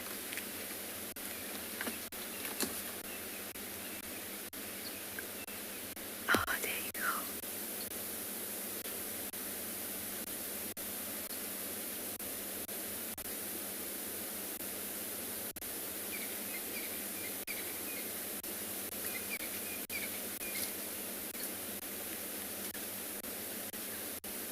Hi Wads, you'd like to know if elephants can run or can they just walk fast? So from a technical perspective, they're just walking fast as far as I can see. So to be running, there's a moment where neither feet are on the ground. So if you're technically walking, one foot has to always be touching the ground. As far as I can see, they seem to be walking very fast. But when we generally describe them, we do describe that fast walk as a run. Although all feet are not off, there's always a foot touching the ground. I don't see them with all feet off the ground.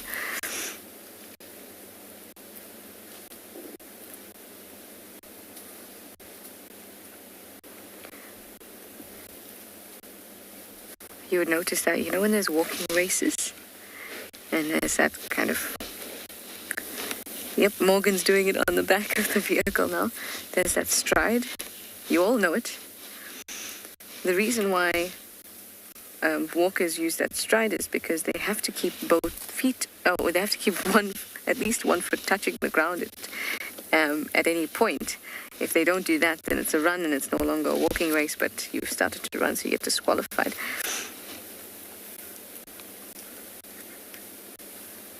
So, strangely, that's how I know what the technical difference is between running and walking. But also, have a look at an animal running in slow motion, and you'll see that there will be a moment when there's nothing touching the ground. Then with an elephant, I can't say I've seen that. But again, if we film it and then play it back very slow, we might find that there is a moment when none of the legs are touching the ground. Although I must say for an elephant, I don't think so. I've never noticed that at all. It would be something though, wouldn't it?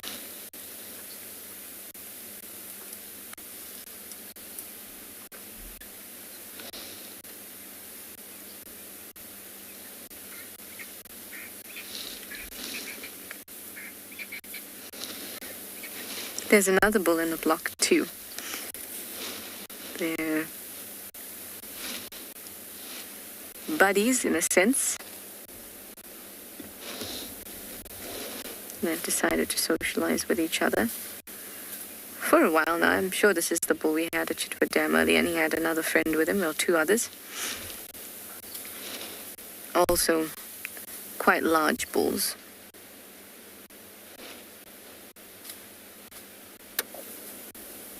The way we found him in the middle of the block was I saw a tree shaking in the middle of the block.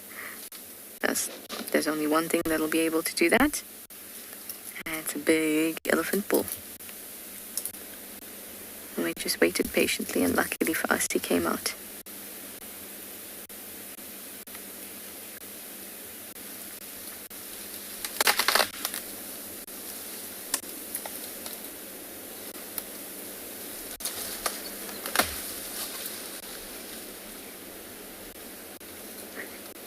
Sometimes they just...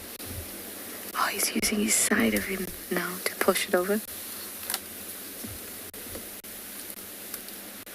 Hi, Richard. You'd like to know what's the lifespan of an elephant bull? It's about the same as a cow.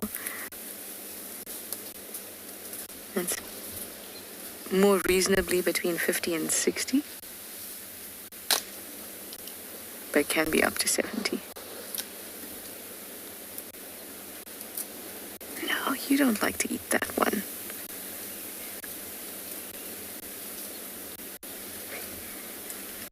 He just took some black monkey orange and popped it in his mouth.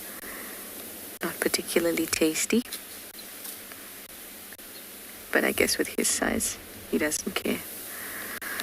Whoa, that's a big distance between his tusks. Oh, you like that black monkey orange, do you?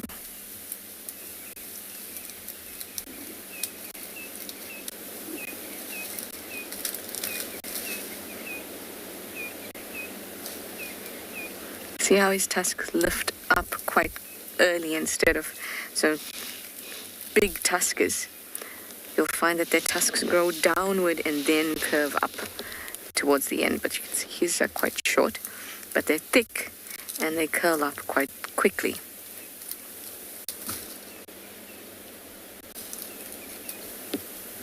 Oh, the base of that trunk is so, so wide.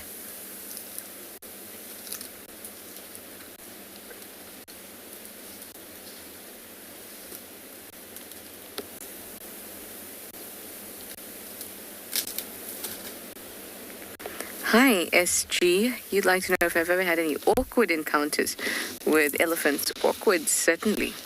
plenty.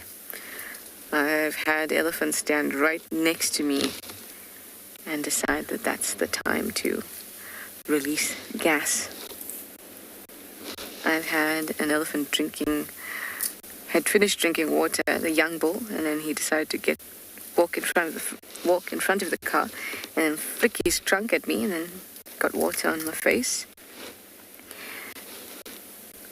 And once I had a big, large bull just like this come and investigate BK and I and the vehicle very, very close, almost touching the vehicle, and his trunk was so large he was resting it over his tusk.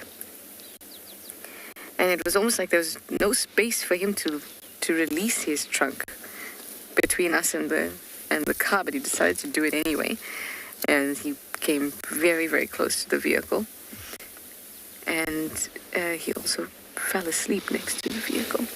Briefly, like closed his eyes for a little nap. All of those occasions quite, as you asked, awkward. What do I do in this situation? None of these animals are being aggressive. No, they're just doing their normal thing. But it can be a little bit awkward. Well, I'm going to send you over to Nikki for now. I'm still going to sit with this bull for a little while.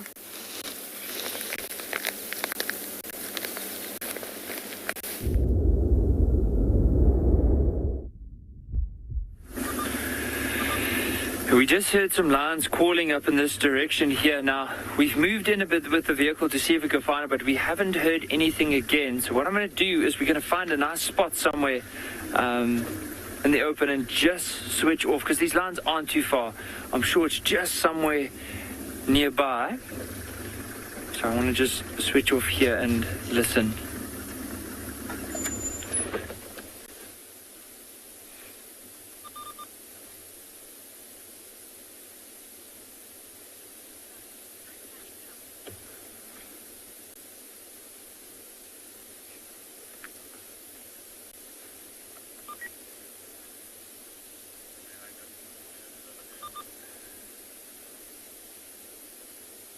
So just listening for, it sounded like a contact call, didn't sound like a roar at all. And the biggest thing is, like, we just don't want to be driving around aimlessly. We'd rather just stop, listen again, and then from there we can make the decision.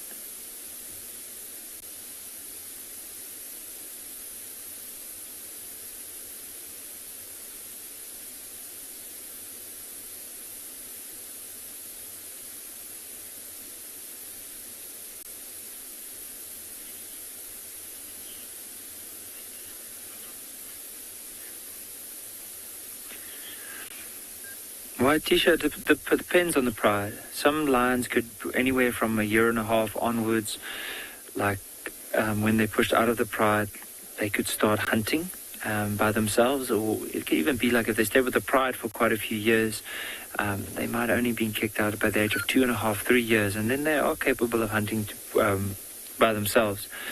They'll start getting involved around about from 8 months onwards and help the pride. Sometimes as a distraction, other times they'll actually help with the takedown. And even with lions in general, I mean, even for some of the more experienced females, they still don't have the highest success rate when it comes to hunting. Only 40% of all the times they try to hunt, they are successful. So there's quite a high number that they unfortunately miss. I haven't heard anything yet. We'll sit here for at least another few minutes and listen out.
I'll try. Owen and I will sit here for another 2 minutes, and if nothing, we're gonna try and see if we can find some more tracks.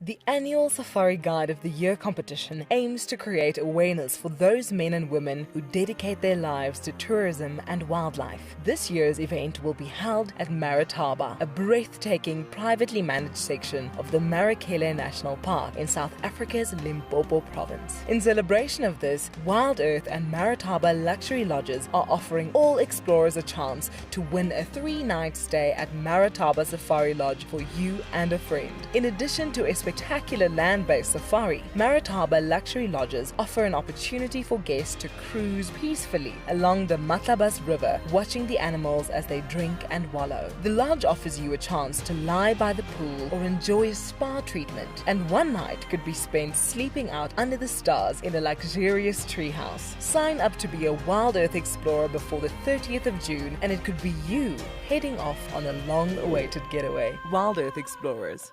It's in your nature. Hi everybody, I'm Tiana, I'm from Johannesburg, and I am one of Wild Earth's biggest fans. Been watching for 4 years. DG here from the Ozarks. It's been 4 years for me, and I'm not leaving anytime soon.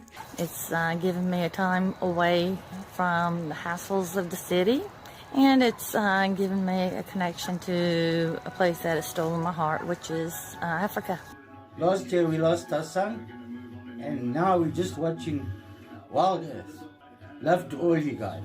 You are reminding us of the role that we play in nature conservation, each and every one of us. You have reconnected myself to a dream that I had as a child to get involved in nature conservation, and for that I'm really grateful for as well. Thank you, thank you, thank you.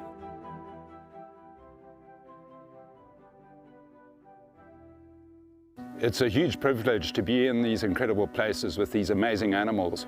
I love filming lions. When they do get up and do something, it's always spectacular. When they are playing, are incredibly fun to watch, especially sabaots and cubs. I love being in the bush and working in these incredible places with these amazing animals. We want to bring it to you so that you can almost feel like you're right there and be able to experience it and enjoy it the way we are.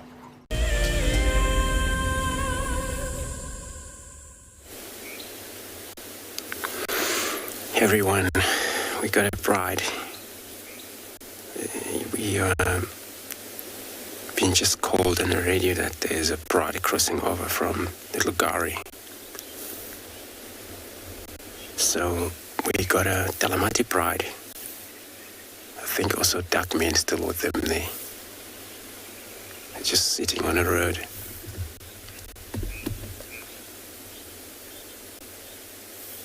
I think they have a long walk because they walk across yesterday morning into Torchwood, and again this morning they come back from the south.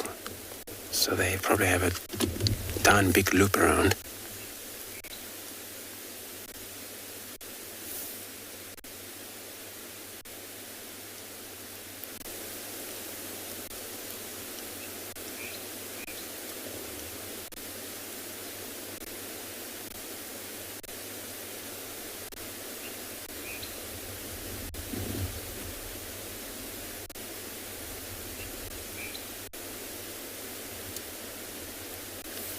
But they don't look like eaten to me yet.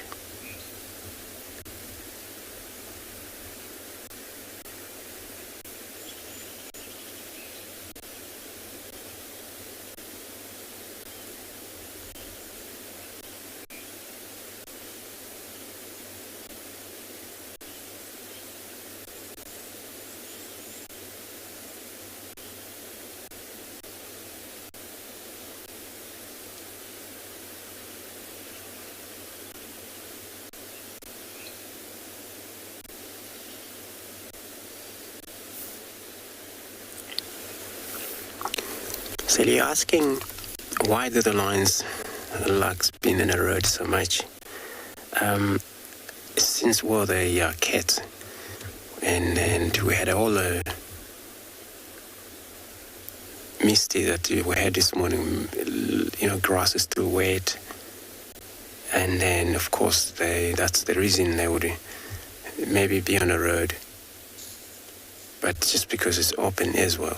When the sun heat up, I'll probably head into the shade for a cool off, but it's not really that much hot that they would need a shade right now. So once the grass is dried up, and then they would probably be around in these grasses. So it's the only reason that early in the morning cats love the roads, because dew on grasses then caused a lot of getting wet on these animals.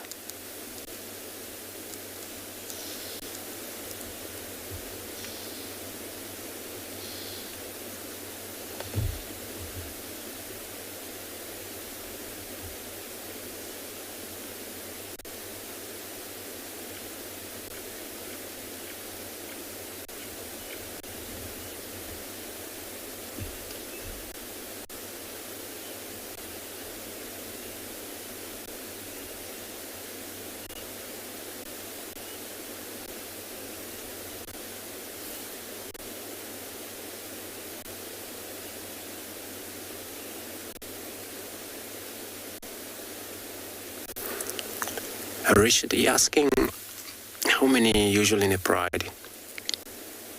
Before we're 14, we count. But since they came into Juma, we count 11, but also including male, and then 12. So probably maybe some member not around here with them now. But there's 3 young males here in this pride. So they're all at 12 at the moment.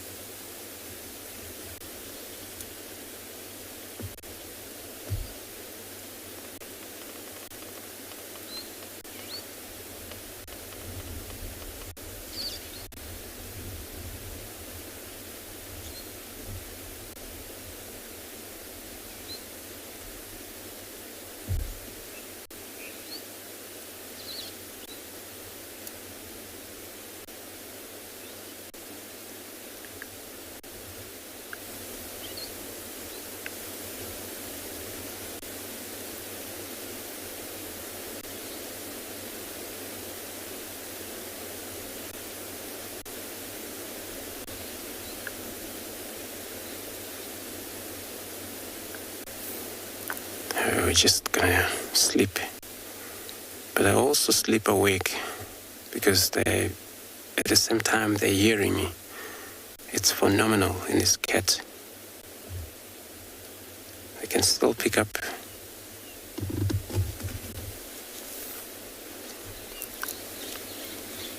sound even when they close their eyes. So I'm gonna stay put with the line. Going to be sending it across to Trishal, which is still with these Ellies.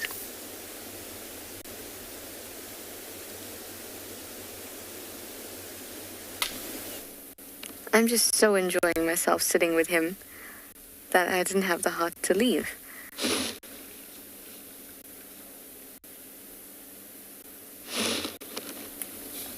And I love the cracks each time he breaks a branch.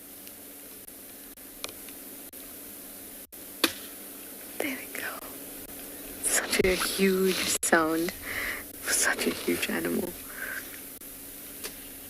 It's a sound that nothing else can make. Even when a car goes over a branch, it doesn't make that kind of sharp sound, clean sound, like an elephant can with its breaking of the branches.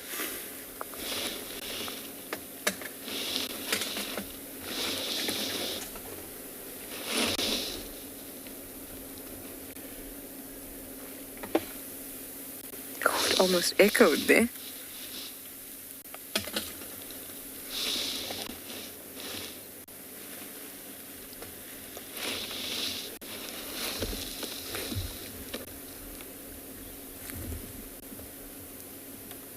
Come on through. Well, once he's done here, he's going to walk past us because this is his general direction. But obviously he thought that that tree cambium that was sticking out in all its bright orange glory was looking too great to pass by, and he had to eat it. It's lovely to see the sky is blue behind him with just a few wispy clouds. The sun really heating him and myself up, I must say. I'm just going to pull my binoculars out.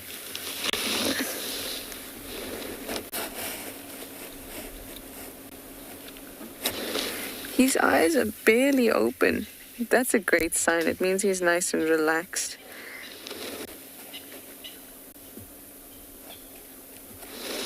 Sometimes these big bulls, they can just stand like this and look like they're eating, and then all of a sudden it stops. And then you look at their eyes and you see that they're actually closed.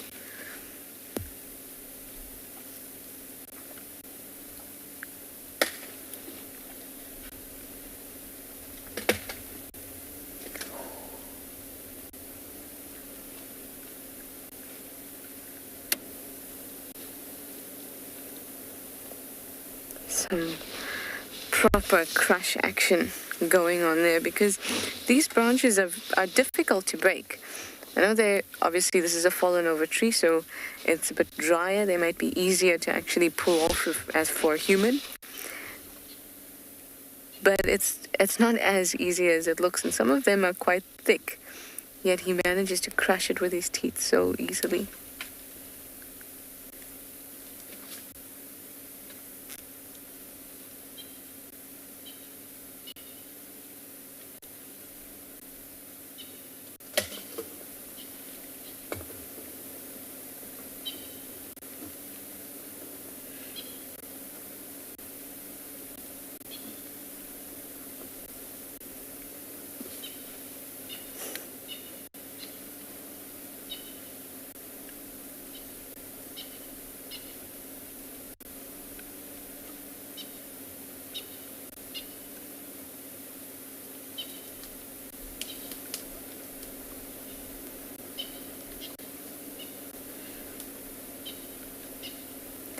There must be lots and lots of tasty goodness there. Oh, there's even some green leaves. Would you look at that?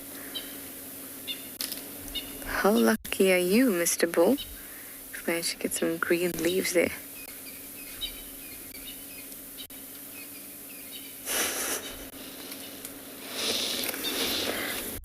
He's not been terribly comfortable when the car moves. He doesn't like the sound of it, it seems. But when we're parked, he's fine. He's very, very relaxed.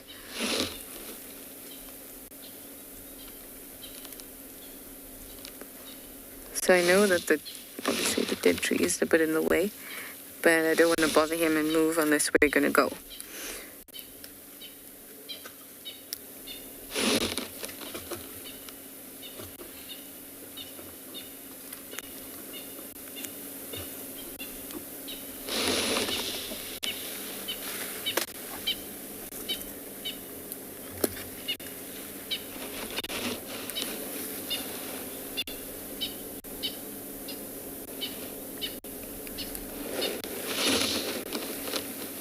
Wow, Tiaban, you'd like to know how tall this elephant bull is?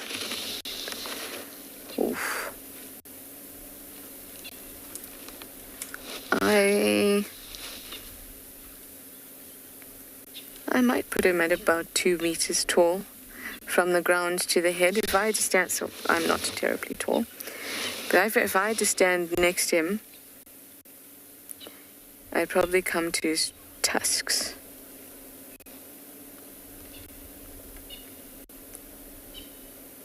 Actually, even taller than that. He's taller than 2 meters tall.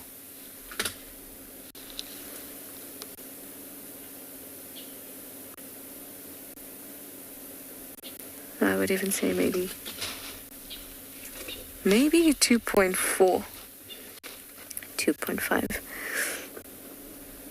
Yeah, I'd say 2.4. I know people who are 2 meters tall, and he's taller than them. So I'd say about 2.4. At the shoulder, many bulls are about 2 meters, 1.7 to 2 meters. So obviously we're going to add that little extra bit on for the forehead, basically.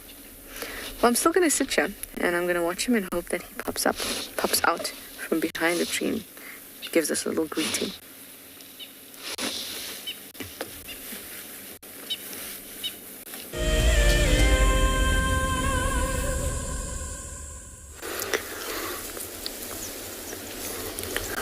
Still got our pride of line sitting on the road. Now we've been so close to the elephants, what we're trying to do here, we're trying to give them a chance, this pride, because some of them are actually raising their heads, probably heard something, I'm not sure. But we are here, so we're able to see what they heard, if they ever make an action.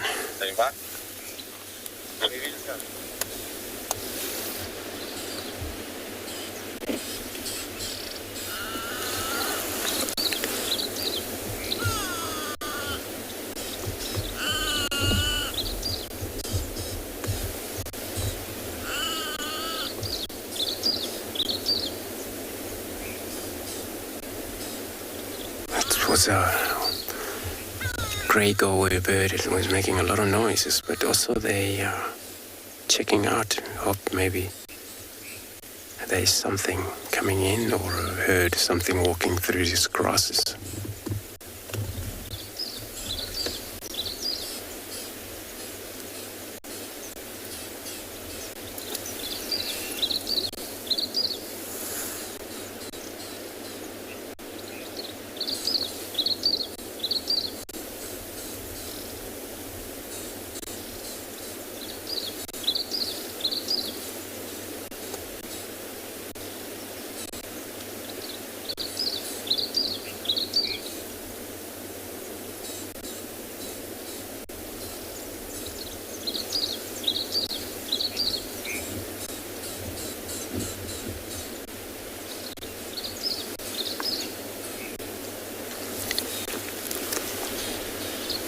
Birds also, when they alarm call for any cats, but cats sometimes they don't realize they all alarm call because of them.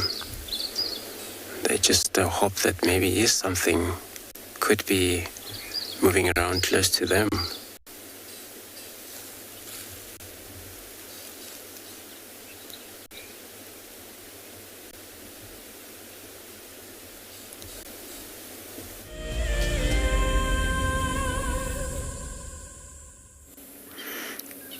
I have lied to you all.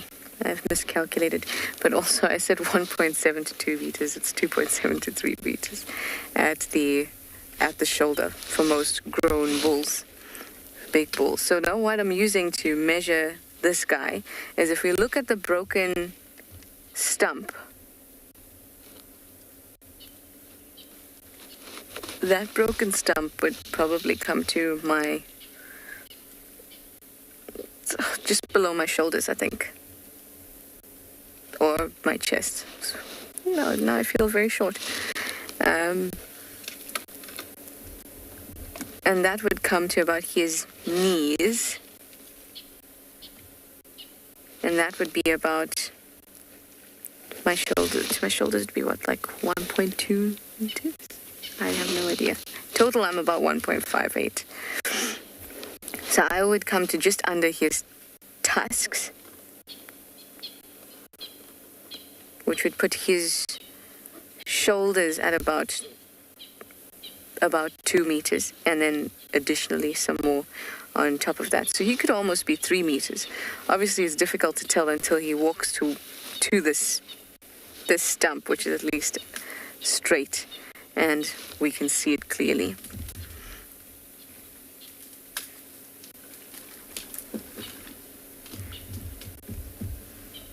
But he's not the tallest bull I've seen. He's thick and stocky, but not the tallest bull I've seen. So the average height for a cow at the shoulder, so we measure at the shoulder because there can be differences in the way that they carry their head and the shape and size of the head. So at the shoulder for cows is about 2 to 2.5 meters. And then for bulls, it's about 2.7 to 3 meters. When I said 1.7 to 2 meters, I thought, no, I know plenty of people that are around that size. And then I realized I was 1 meter too short. But they are very, very tall, and you don't really realize until they come close to you. And then you're like, So if he comes close to the car now, I'll be able to tell you exactly, because I know where my head ends on the car. Or rather, I know that, the dash is kind of at my neck.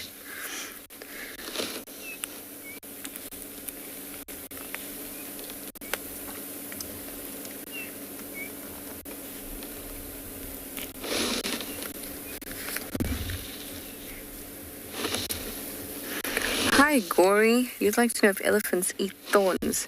They try to avoid them because they've got soft skin in their mouths and also on the inside of their trunk, and they usually try to avoid them, but they're bulk feeders, so it's difficult to do that a lot of the time. But you won't find them just kind of stripping like a red thorn, where there's large thorns on the tree.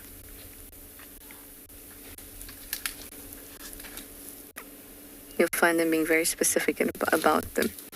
Or a flaky thorn. You won't see them just, non-discriminately just stripping the whole thing, because those thorns are quite large. But when it comes to their teeth, they're able to grind anything that gets into their mouths. They just are careful not to hurt themselves in those sensitive parts at the base of the trunk where those finger-like protrusions are. That's also the reason that many elephants don't like bees, because firstly they can hear bees and swarms of bees and angry bees, so they know it's coming. And often they can disturb bees when they feed, because they're feeding in such volume. And it's those sensitive bits, the soft skin at the end by that finger, those finger-like protrusions,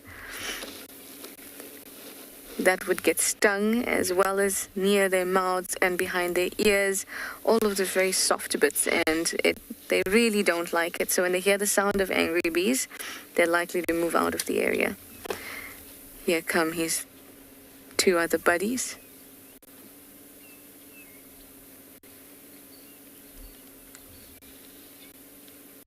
They're talking to each other.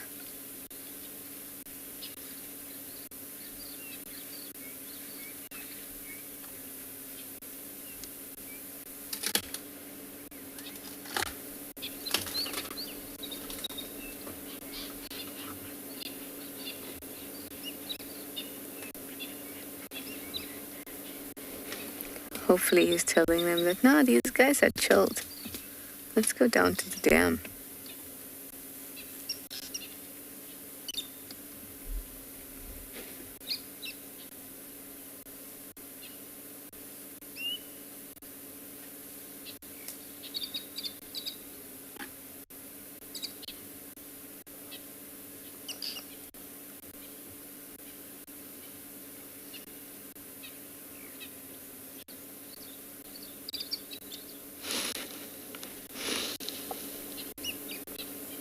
A bit of touching going on at the back there.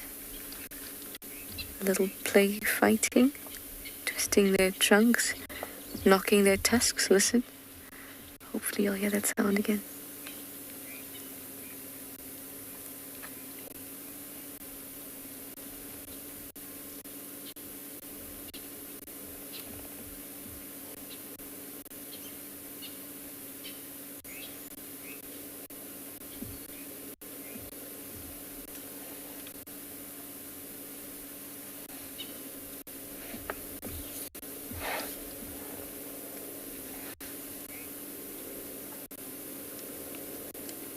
hope you heard that knock.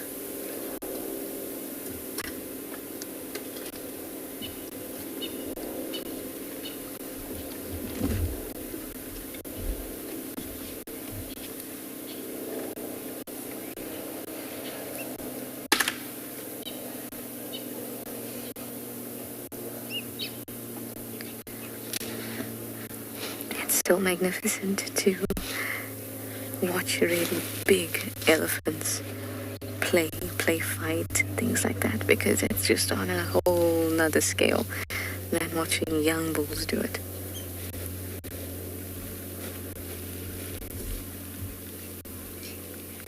This one, not nearly as big.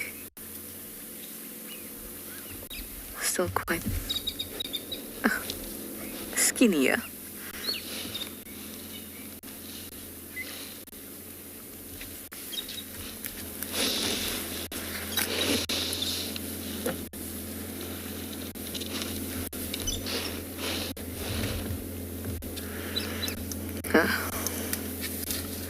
So you're the one who wants to visit us.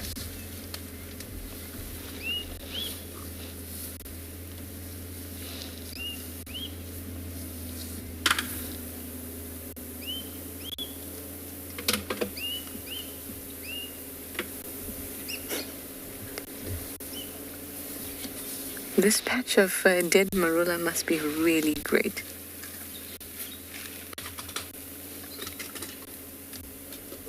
Oh, you can see the little hairiness by the ears there.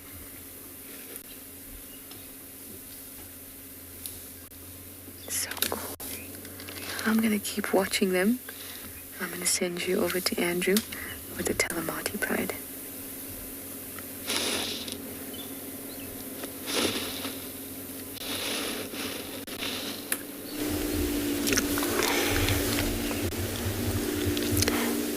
So we are still sitting here with our beautiful pride. Now they're all heads up.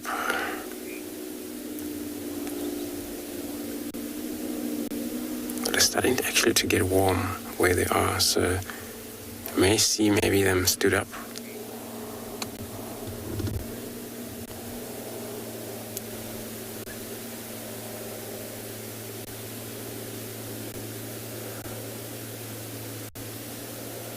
Look around for a shade, or they would not probably seek a lot of a shade for now because temperature is still great, so maybe they will probably just lie down in a road.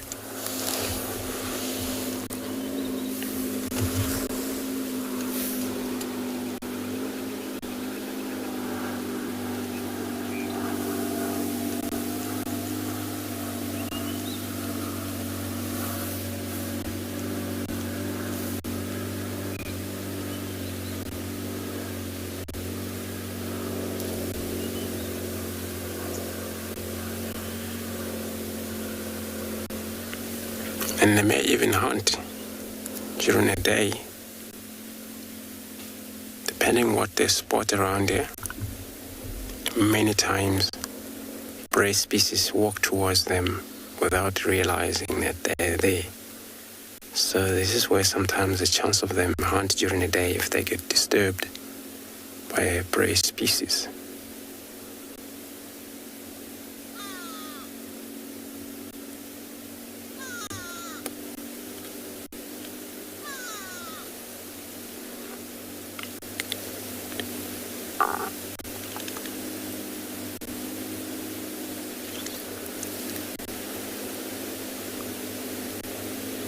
And then it's always great to have this pride back into Djuma.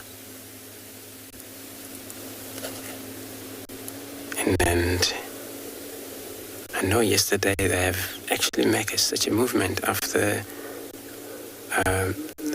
we saw them on the morning drive and then the evening drive. Then they were all gone across in one day into Torchwood.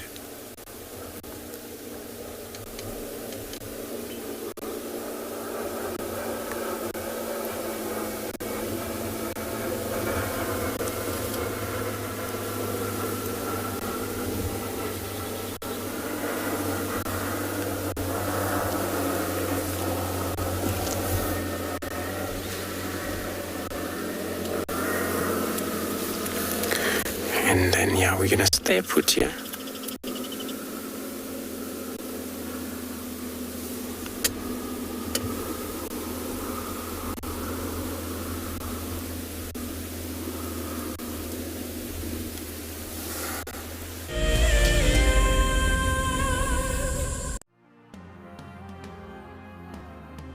This is Jake Whitener, all the way from the US, and he is a holder of the Ticket to Dream. I decided to support and buy the Ticket to Dream to help Wild Earth in its mission of conservancy towards animals and the environment. If you want to go on safari with a Wild Earth guide, whilst honing your bush knowledge and of course featuring in one of our shows, then head over to our website. And I would highly recommend that people would be involved in that program.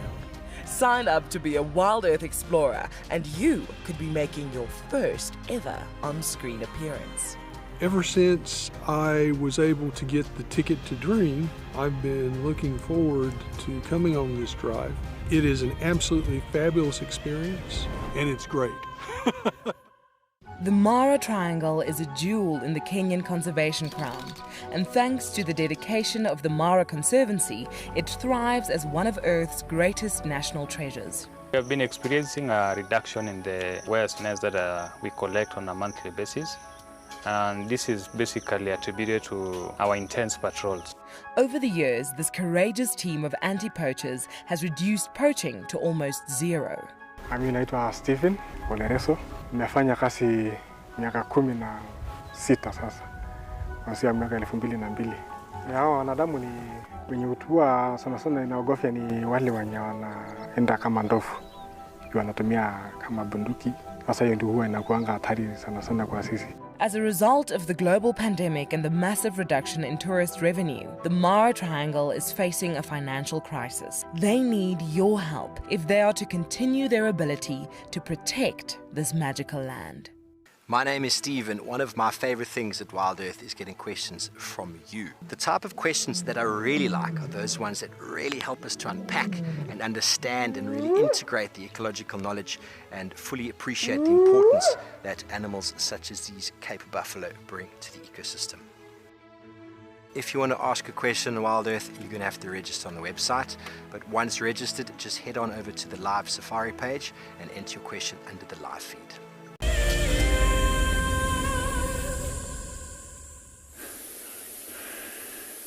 So have a look at this beautiful scene. So as we were searching for the lions, we came across this scene where there's quite a few impala and some baboons, and you can see the grass around the area, how tall it is.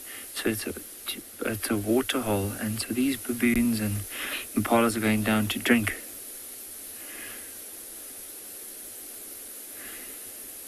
And it's not uncommon to see a troop of baboons and impala together. Sometimes you might find that the baboons, when they're up in the top of the trees, the impalas would feed underneath because of the extra eyes and ears. They feel safer, but also as some of the things drop down to the ground, they'll go and pick it up. But I must say, I do enjoy watching baboons. Look at how these ones are just enjoying the sun. Look at this one off to the left, like sitting with his arms crossed over his legs and his belly into the sun.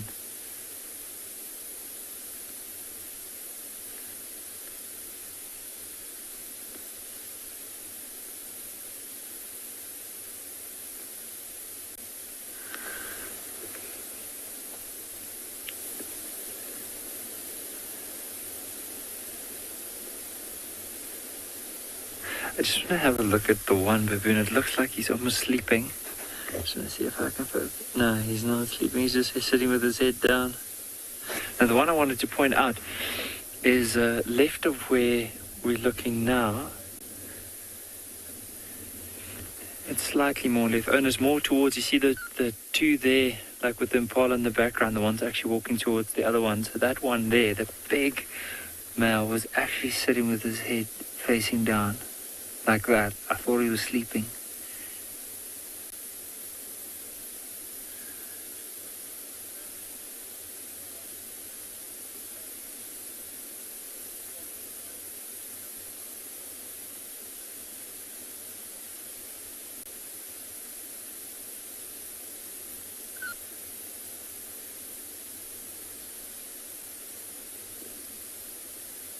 does look like you might be sleeping now.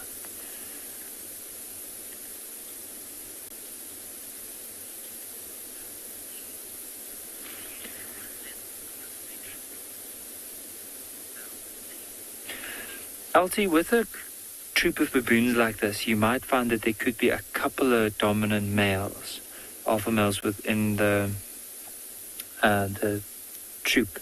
So it's not necessarily one male and then a couple of younger ones and females. It actually could be led by quite a few big males in the troop. Look at how these impala are just chasing each other down towards the water. It's actually a very beautiful day today. The sun is nice and warm.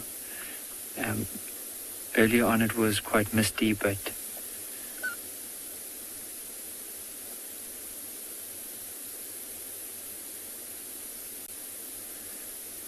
now it's just warming up.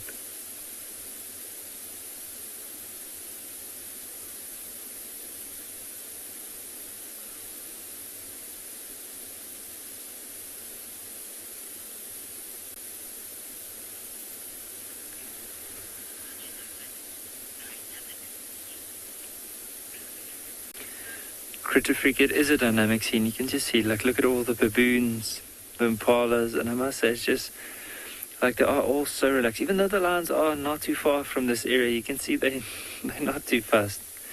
That one that we were looking at earlier that we thought was sleeping is actually sleeping now. I haven't seen any movement from him.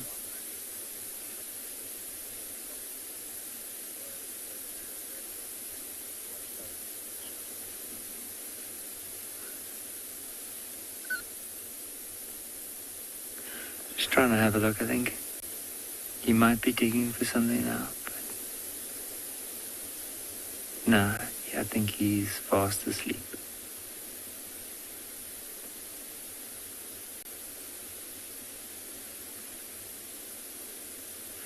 He was probably on sentry duty last night, so he didn't get a good sleep. Now this morning, sitting in the sun, oh, he probably heard something at the back. Look him up.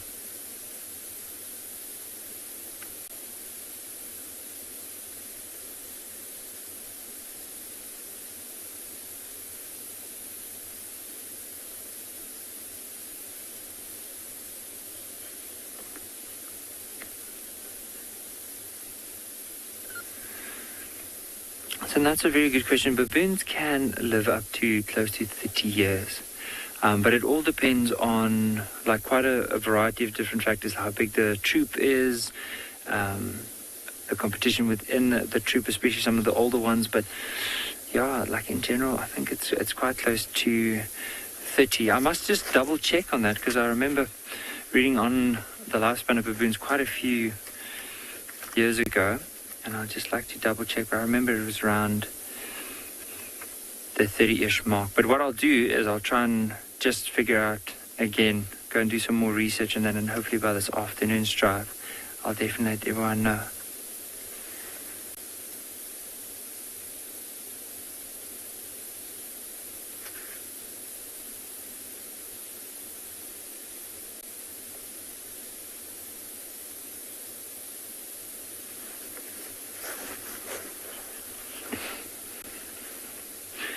For now, while we're going to continue with our lion search, let's head across to Tswalu with an elephant bull.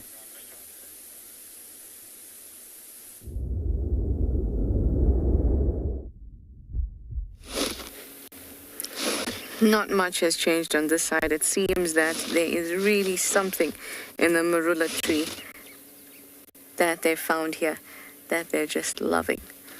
Maybe they're just taking their time eating. So we'll leave them after this one. I thought that we could just say goodbye since they've been such gentlemen to us. They've been cracking lots of branches and stamping on branches and smashing them with their feet and breaking them with their tusks. But with the true gentlemanness of a big elephant bull.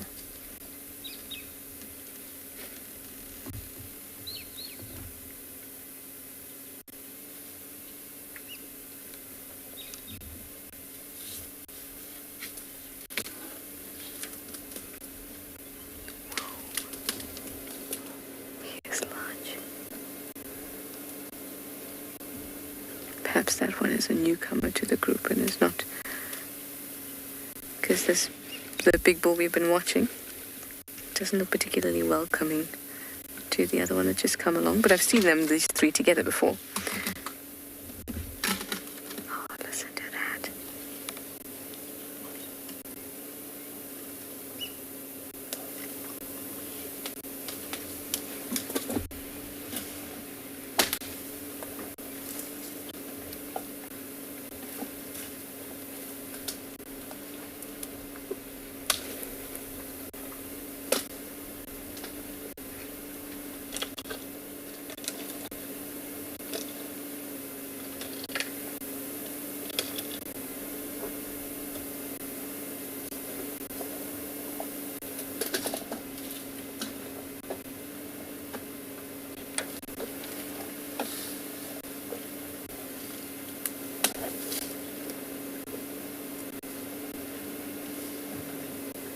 Also wants to join in on the dried marilla fest here.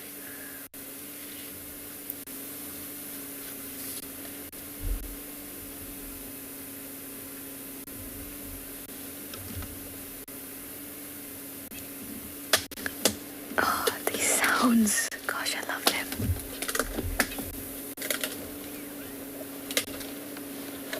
Hi, Zonche. You'd like to know if elephants have free passage to and from the Kruger?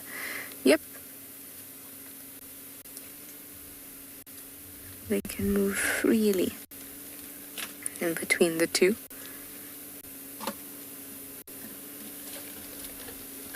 They can actually theoretically move freely out of South Africa.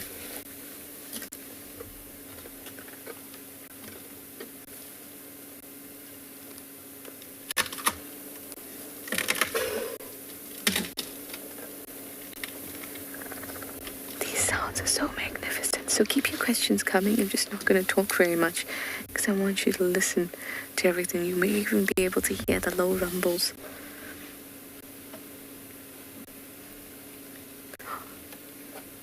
That trunk of the other one has gone and pulled something from the other one's mouth. Hi, Karen. You'd like to know if there are any concerns about the elephants destroying vegetation? It used to be a popular idea a couple of years ago, but we have realized that it's actually not. Obviously, if there's a lot of them in a small space, they will quickly and thoroughly destroy all trees, and it will quickly become a grassland. But in an area like this, and as we described with Zonche's question, how they can move freely,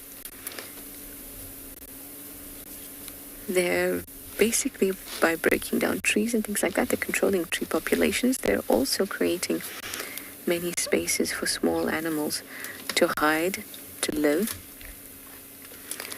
making resources that were normally not available on the ground available, taking down the tops of trees, dropping leaves on the ground, etc. from the tops of trees, pushing down trees so that they can access the tops of trees and make that more accessible to other animals.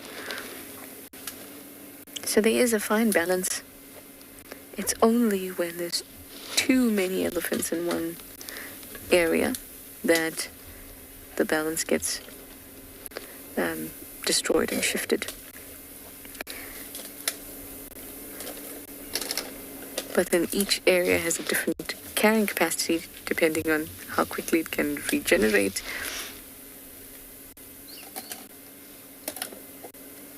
Whether it's already very close to being a grassland and the last thing it needs is to be tipped over. But then also those are all cycles. They're all part of the environment. Things cycle through different types of habitat and have been cycling through different habitats for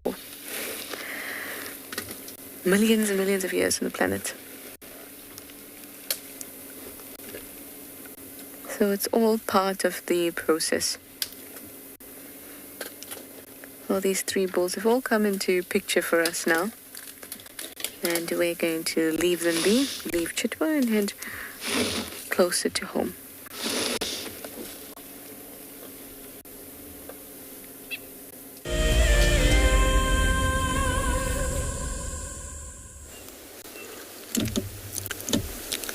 all sitting here with a beautiful ride. It's getting slightly warm.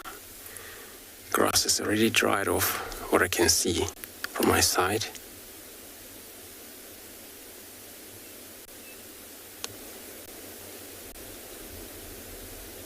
So we're just going to see what they're going to do, because since they're in Njuma, where every time we look for them, we have to come and track them.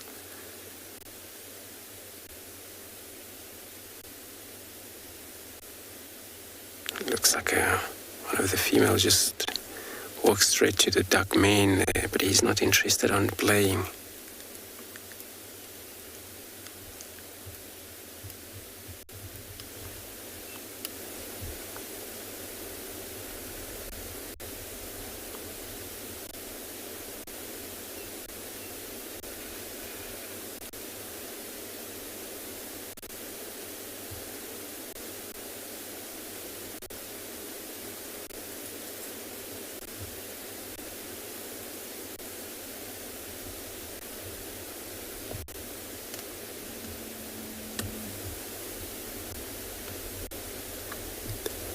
There is a duck mane there lying.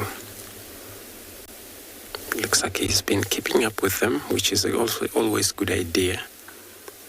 In case they kill something, then he always share with them.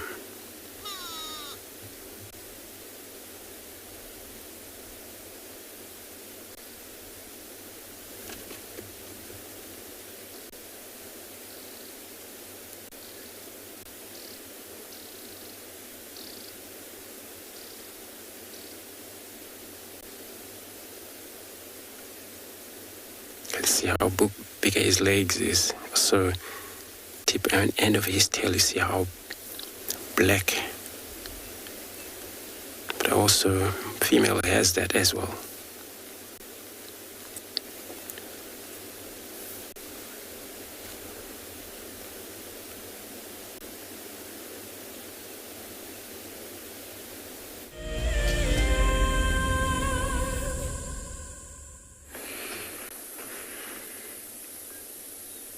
So one of the rangers that were just driving ahead of us spotted these lion cubs, and just off to the right the mom is here as well, which is quite good, because if we only found the cubs, then unfortunately we're not allowed to view them because there's no adult with. But it looks like the mother has spotted something. Look at the you'll see the two that were on the sun here, but you'll see just behind them in the shade there's a lioness that picked up her head with, looks like 3 youngsters there. Now with this pride, so these are the ones that are part of the Birmingham Pride, but what's quite strange is that there's only 6 here. And the last time we counted there should be 7 cubs. So I don't know if the one might have moved into the tree line in the back and we just haven't seen it yet. You can see they blend in very well in the shade there versus these ones that are out in the light.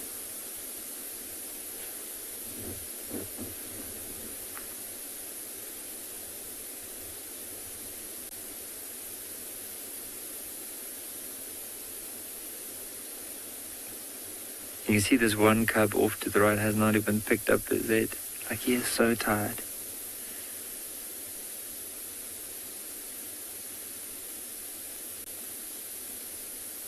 Look at that tummy, fast asleep, very content at the moment in the sun.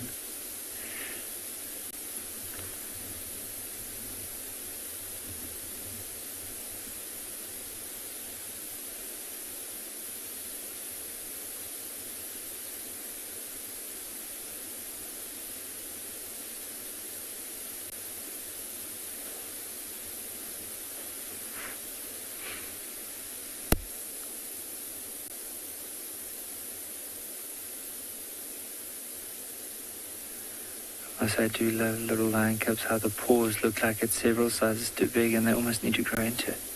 This one is very curious. Now moving toward in our direction, probably just to come and see, investigate.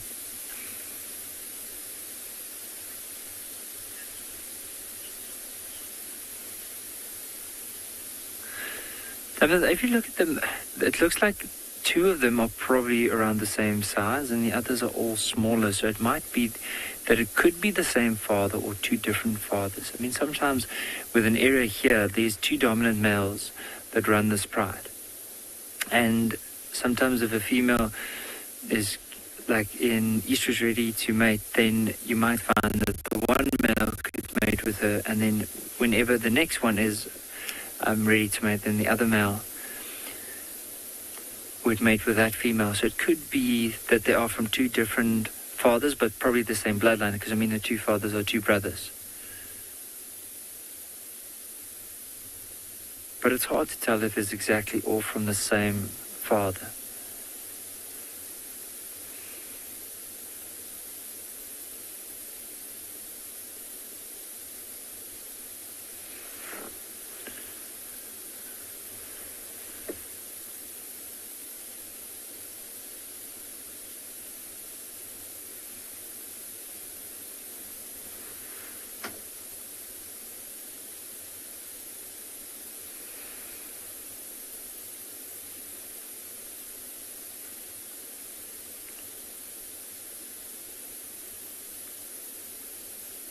Looks like the one has just moved in behind the vehicle, and then of course these other ones. Look at how funny this one is.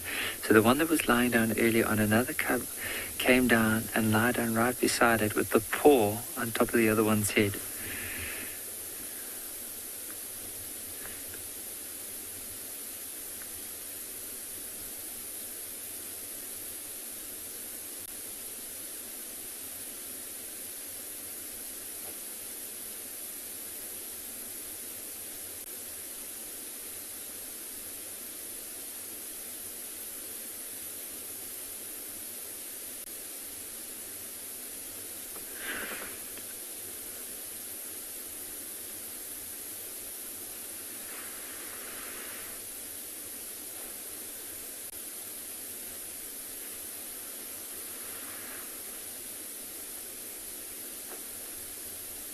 It was a bird that just flew over one of the starlings, birch or starlings, and this young cub just followed the movement of the birds as they landed.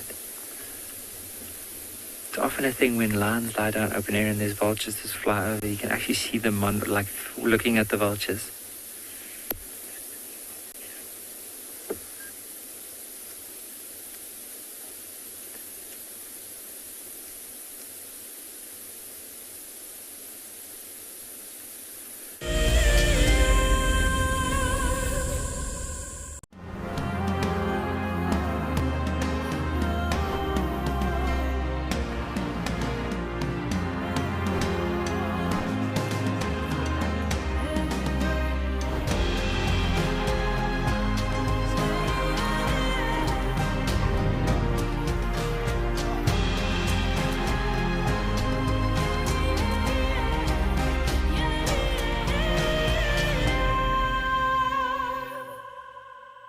The Endangered Wildlife Trust fights at the forefront of conservation, across the vast Karoo and sweeping grasslands, in remote pockets of forest, along road networks, across African skies, and in communities to conserve our wildlife and wild spaces. Help us to protect forever, together. Donate now at ewt.org.za. Hi everyone, my name's Daniel Fisher and I'm going to be your guide this afternoon. I'm looking really forward to taking you through and showing you all the beautiful places here at and beyond Ngala. If you have any questions, please register on our website. Once registered, go to the live page feed and post your questions underneath the live feed. Join me on my next safari through and beyond Ngala on Wild Earth. Send me live questions through the Wild Earth website and I'll answer them live from the African bush.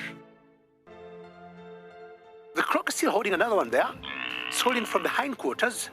I would really want the wildebeest cross. Is it trying? The croc is holding the tail. It's holding tight. Oh no.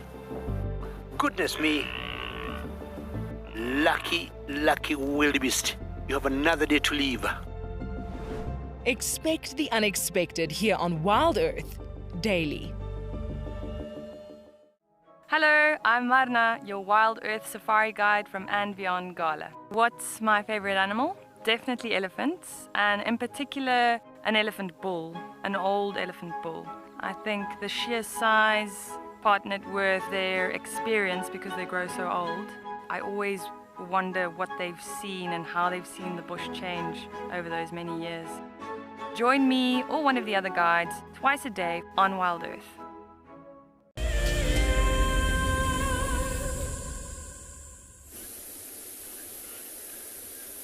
Have a look at how this little cub's now lying down, just in that open patch. Remember this morning when we said for lions, if we look for them, we might look for them in areas that are a bit more open instead of the tall grass because of the dew.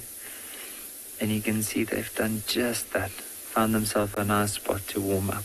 And I'm sure as it warms up in the day, like this one now, would eventually start heading into the shade.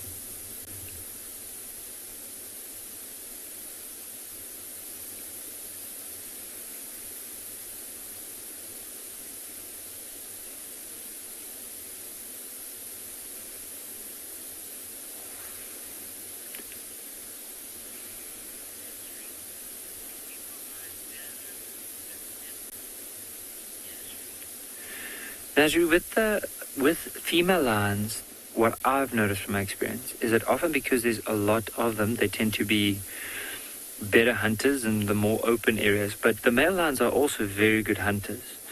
In actual fact, I think I've seen male lions by themselves pulling down a lot bigger animals than females can. So I would say yes and no, that females could be better hunters, depending on the experience. But I mean, if you have a bunch of young females versus one experienced male, the chances are, and if he sticks to more denser areas, research have shown that they tend to be very good hunters. So then they could possibly have a higher success rate whenever they hunt versus a lot of younger females that might not necessarily have that experience.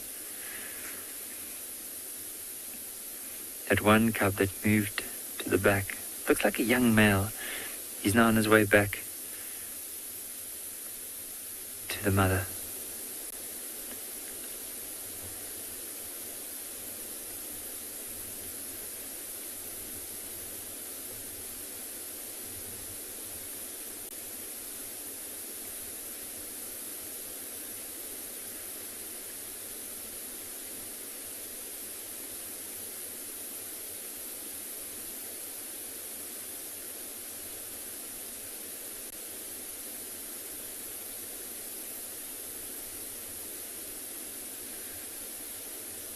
Looks like this one on the right is going to wake up the one that's been fast asleep in the sun.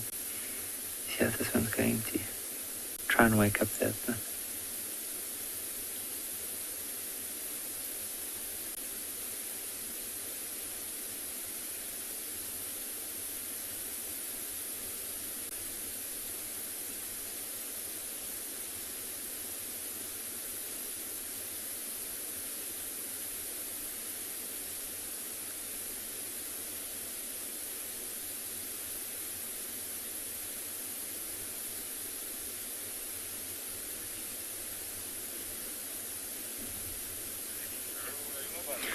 Bernie Lulu, this is very adorable to watch. Like, that's why often when the animals are playing like this, especially the cubs, like the last thing you want to do is talk too much, just wanting to enjoy it and just see what lions do on a daily basis.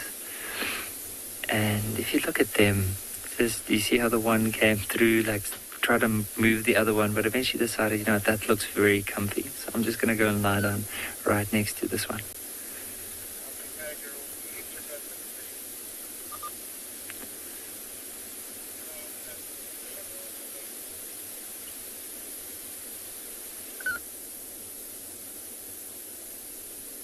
And it might be like for now going forward that these lions are going to be in this area for the next little while. Like I can just imagine with it warming up, these youngsters will eventually follow mom, and you see that patch of shade where she's lying in, maybe just go and settle there for the day.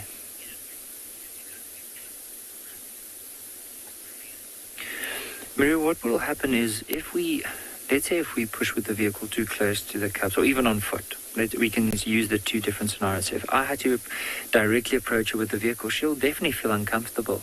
She might snarl at the vehicle or might even move off. Her first instinct, of course, is to get the youngsters to move off. But if she feels she can't get away, then she'll become defensive. However, when it comes to walking in the bush, like if I had to approach her on foot, it'd be a different scenario. Let's say there was a kill, or possibly even these cubs being around here. The first thing she'll do, she'll probably snarl at us. So that snarl is her warning, saying to us, I'm uncomfortable with you being here, please move away. And if you respect that, there's no need for her to then charge or try and warn us, because she feels like, because of the cubs being there, she feels threatened.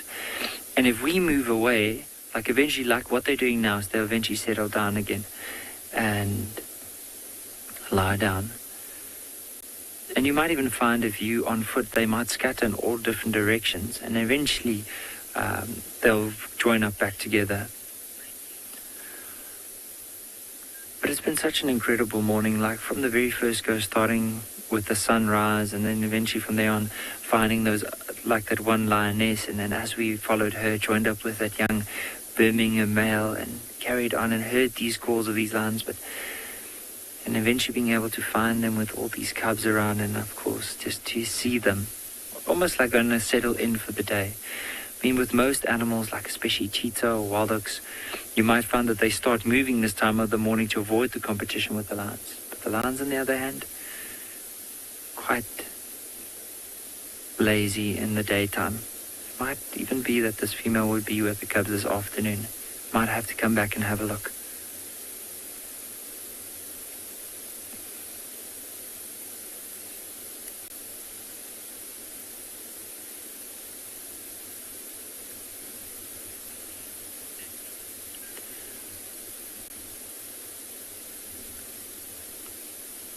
One just wants to sit here the whole day and just enjoy this. But I'm sure they're not going to be doing too much going forward from here. It's just been such a beautiful drive. And who knows what we're going to find in the rest of the day, like after this, as well as into the afternoon.